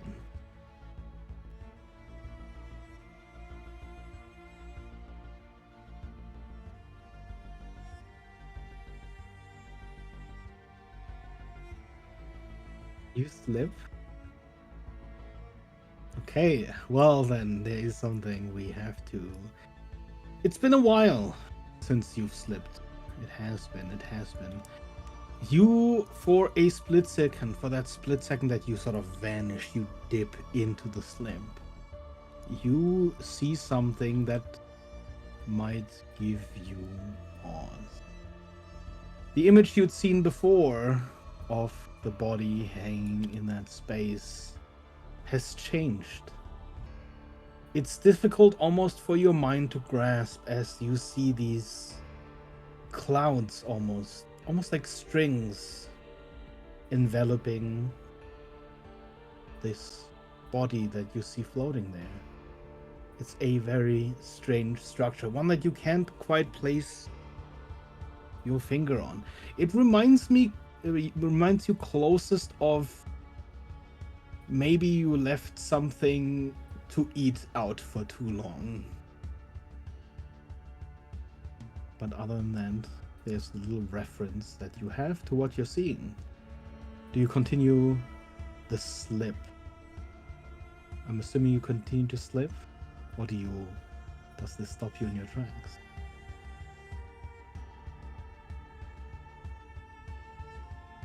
You stop? Okay. Yeah, you continue to slip, and you slip out the other side.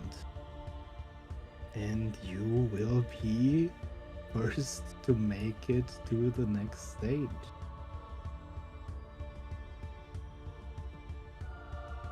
You are through.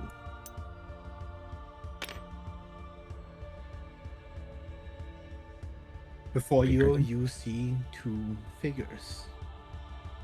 We will continue on that later. As first we have to see when the others get there. So you right now are facing them alone. What about Myron? Mm-hmm.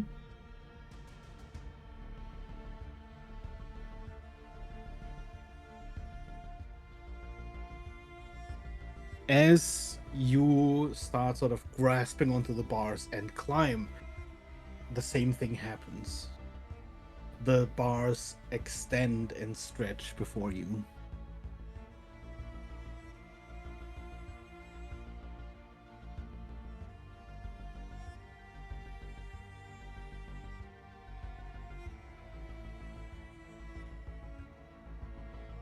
Okay. Go ahead and roll me an attack roll.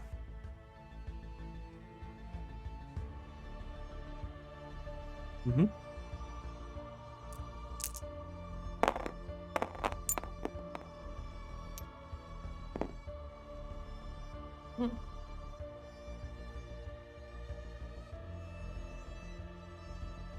Yeah, I mean, he hits. It's just to see whether or not he rolls a crit, to be honest. Does he have anything in regards to...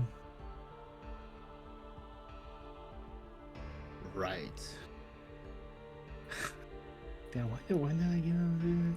Okay, roll for the damage, damn.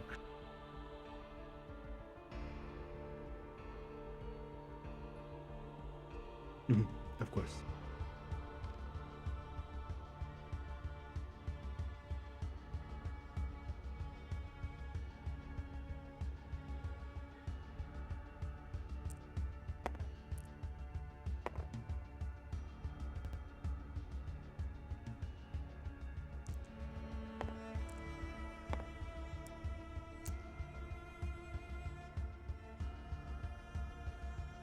Either whichever.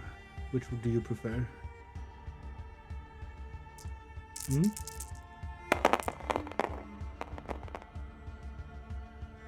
Looks pretty good so far. Mhm. There is this wrenching of metal as the first cleave hits, and it does appear like it's taking damage. But it is not open yet.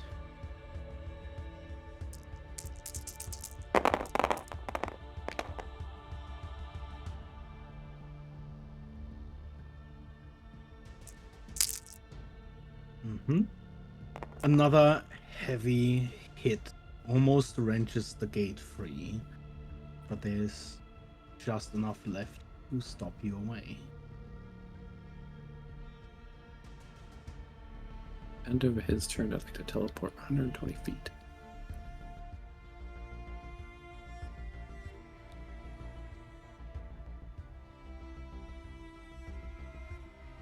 Okay, go ahead. You can do that. Go ahead and add those 2d6. I don't know if it'll be enough, even tripled.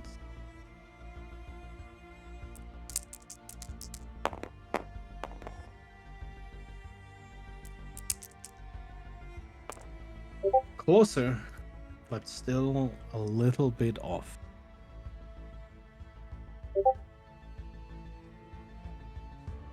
Okay.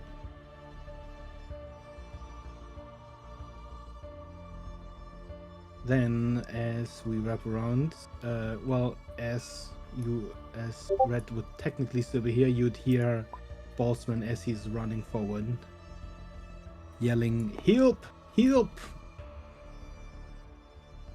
As you see the healing helper jump out of the bag and remove his definite status.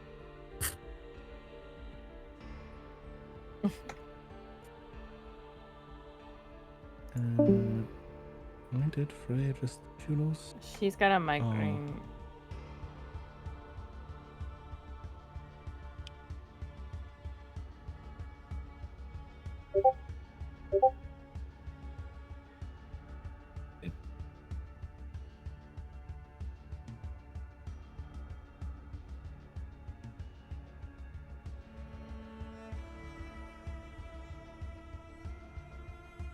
What was Red doing?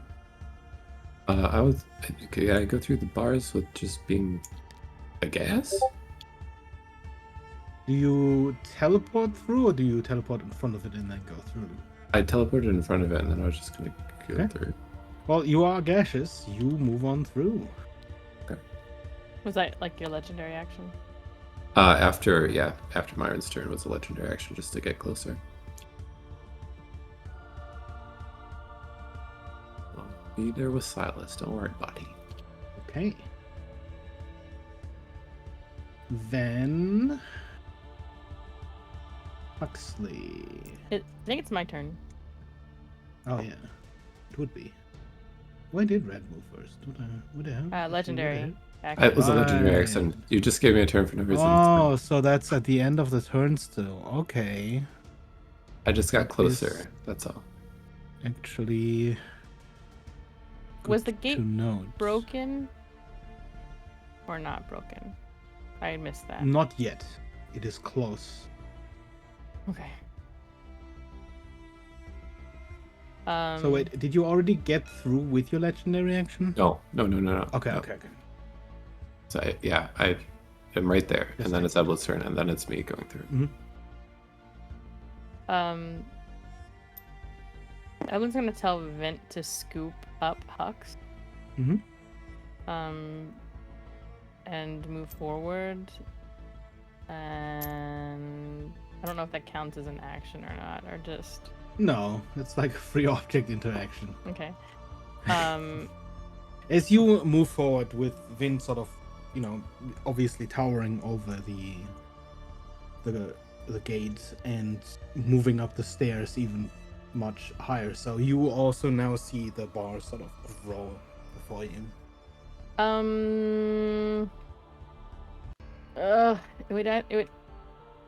It would take an action just to break the gate and then no movement. Theoretically, could he try and charge the gate? Or would he have to attack it to break it? You would have to attack it to do any real damage. Okay, alright. He'll just attack it.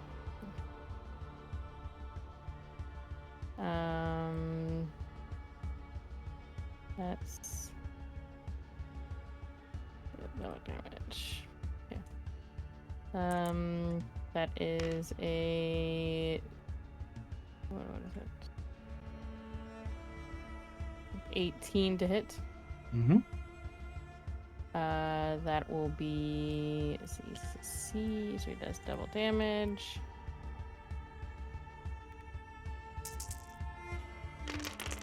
That does 93 plus. Does it matter if it's more than 93 damage? No. Okay, he does 93 plus damage. As Wind walks up and slams into the gate with his fist, it wrenches open, winging wide. And you are freely able For to this enter. second attack, can he chuck Hux in there? Oh yes. Sure. But if you chuck Huxley is likely going to take some fall damage. Hux would want to be chucked. Okay, Hux yeah, is mad.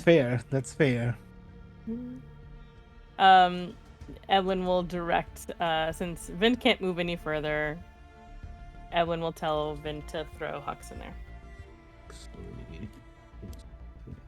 So, a smidge earlier than. Do Edwin can you get there. yourself enter as well? Do you have your own movement? Technically, or do you though, wait like turn with order, Vin? Vin goes after me, so Right. I didn't. Well, you could have do anything. held your movement, sort of. I guess then Edwin will move. Go ahead and move in, telling Vin to follow. Okay. So Edwin can get in there.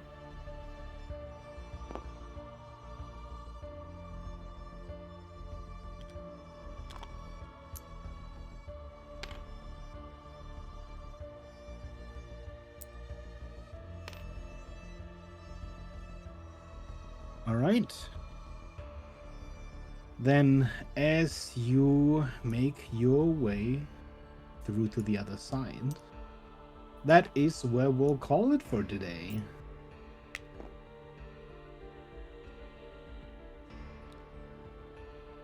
As you will That's good. do the last phase of that fight next time.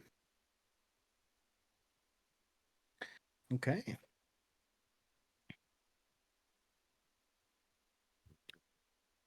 I think there might only have been one or a few. It's the It's mother the that or a we're- few is that I'm the- scared of. Right, but right. It's... I I mean, believe maybe the 11's all left. next time would be the 6th. Was there... I cannot meet on the 6th. You can't do the 6th. Okay.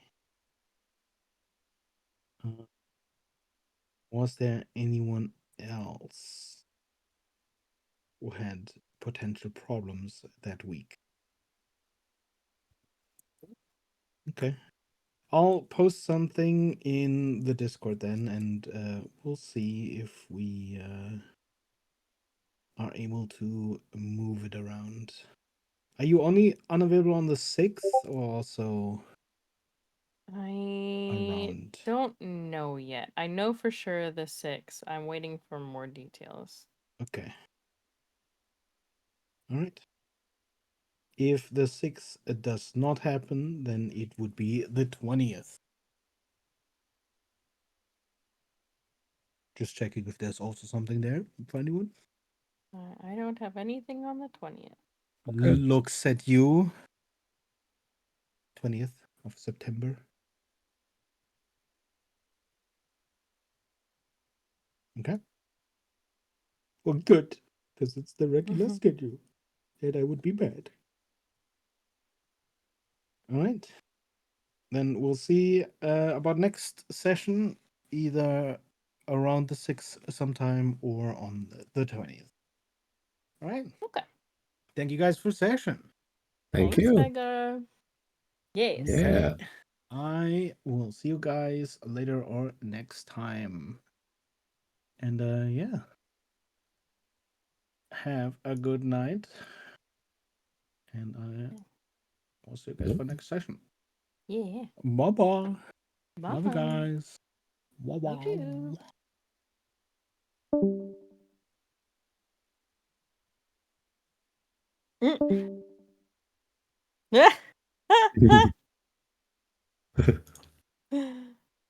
Oh no. Finally, a good wizard. He knows I that don't he's not good at know. fighting. He He knows that he also doesn't know things. does the like, I'll Tell you tell later. you when I'll we tell you get later. there. What are we Tell you- looking for? You'll know when you see That's just any beggar NPC. I feel like it.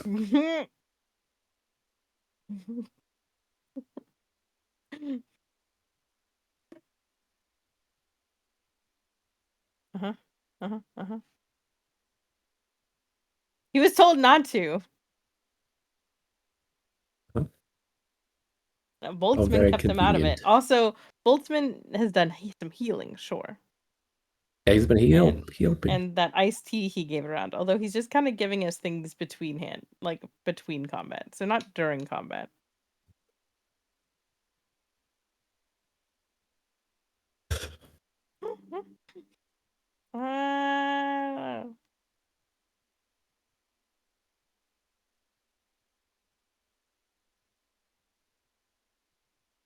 The Dominion. Yeah. Do you think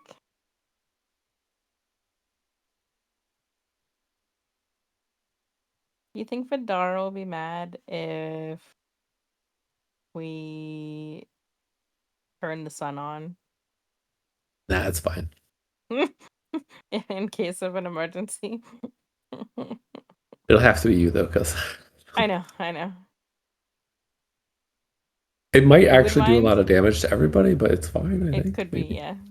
I know it requires a lot of damage to activate it. Right.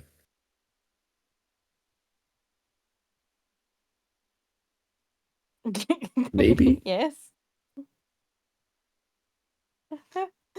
Listen. I'm just saying, if you all go down, Evelyn might have to like try and activate this thing. Try not. But preferably if you could not all go down, that would be great. And then we don't have to go that route. I'm glad that we got there in a timely fashion, so I'm still in my first form.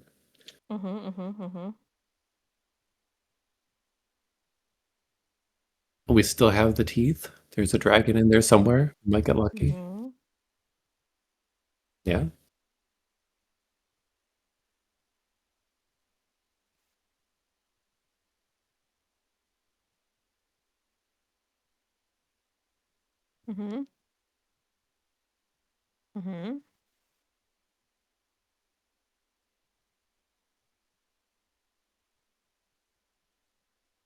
Agree. Yes. Agree. You've got the lantern that you haven't used yet.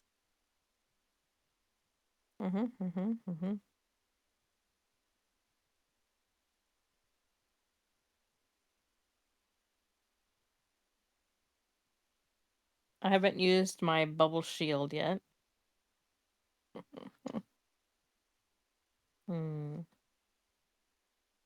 Yeah, because I feel like it's gonna be more charm things and wisdom saves when we're dealing with the mother.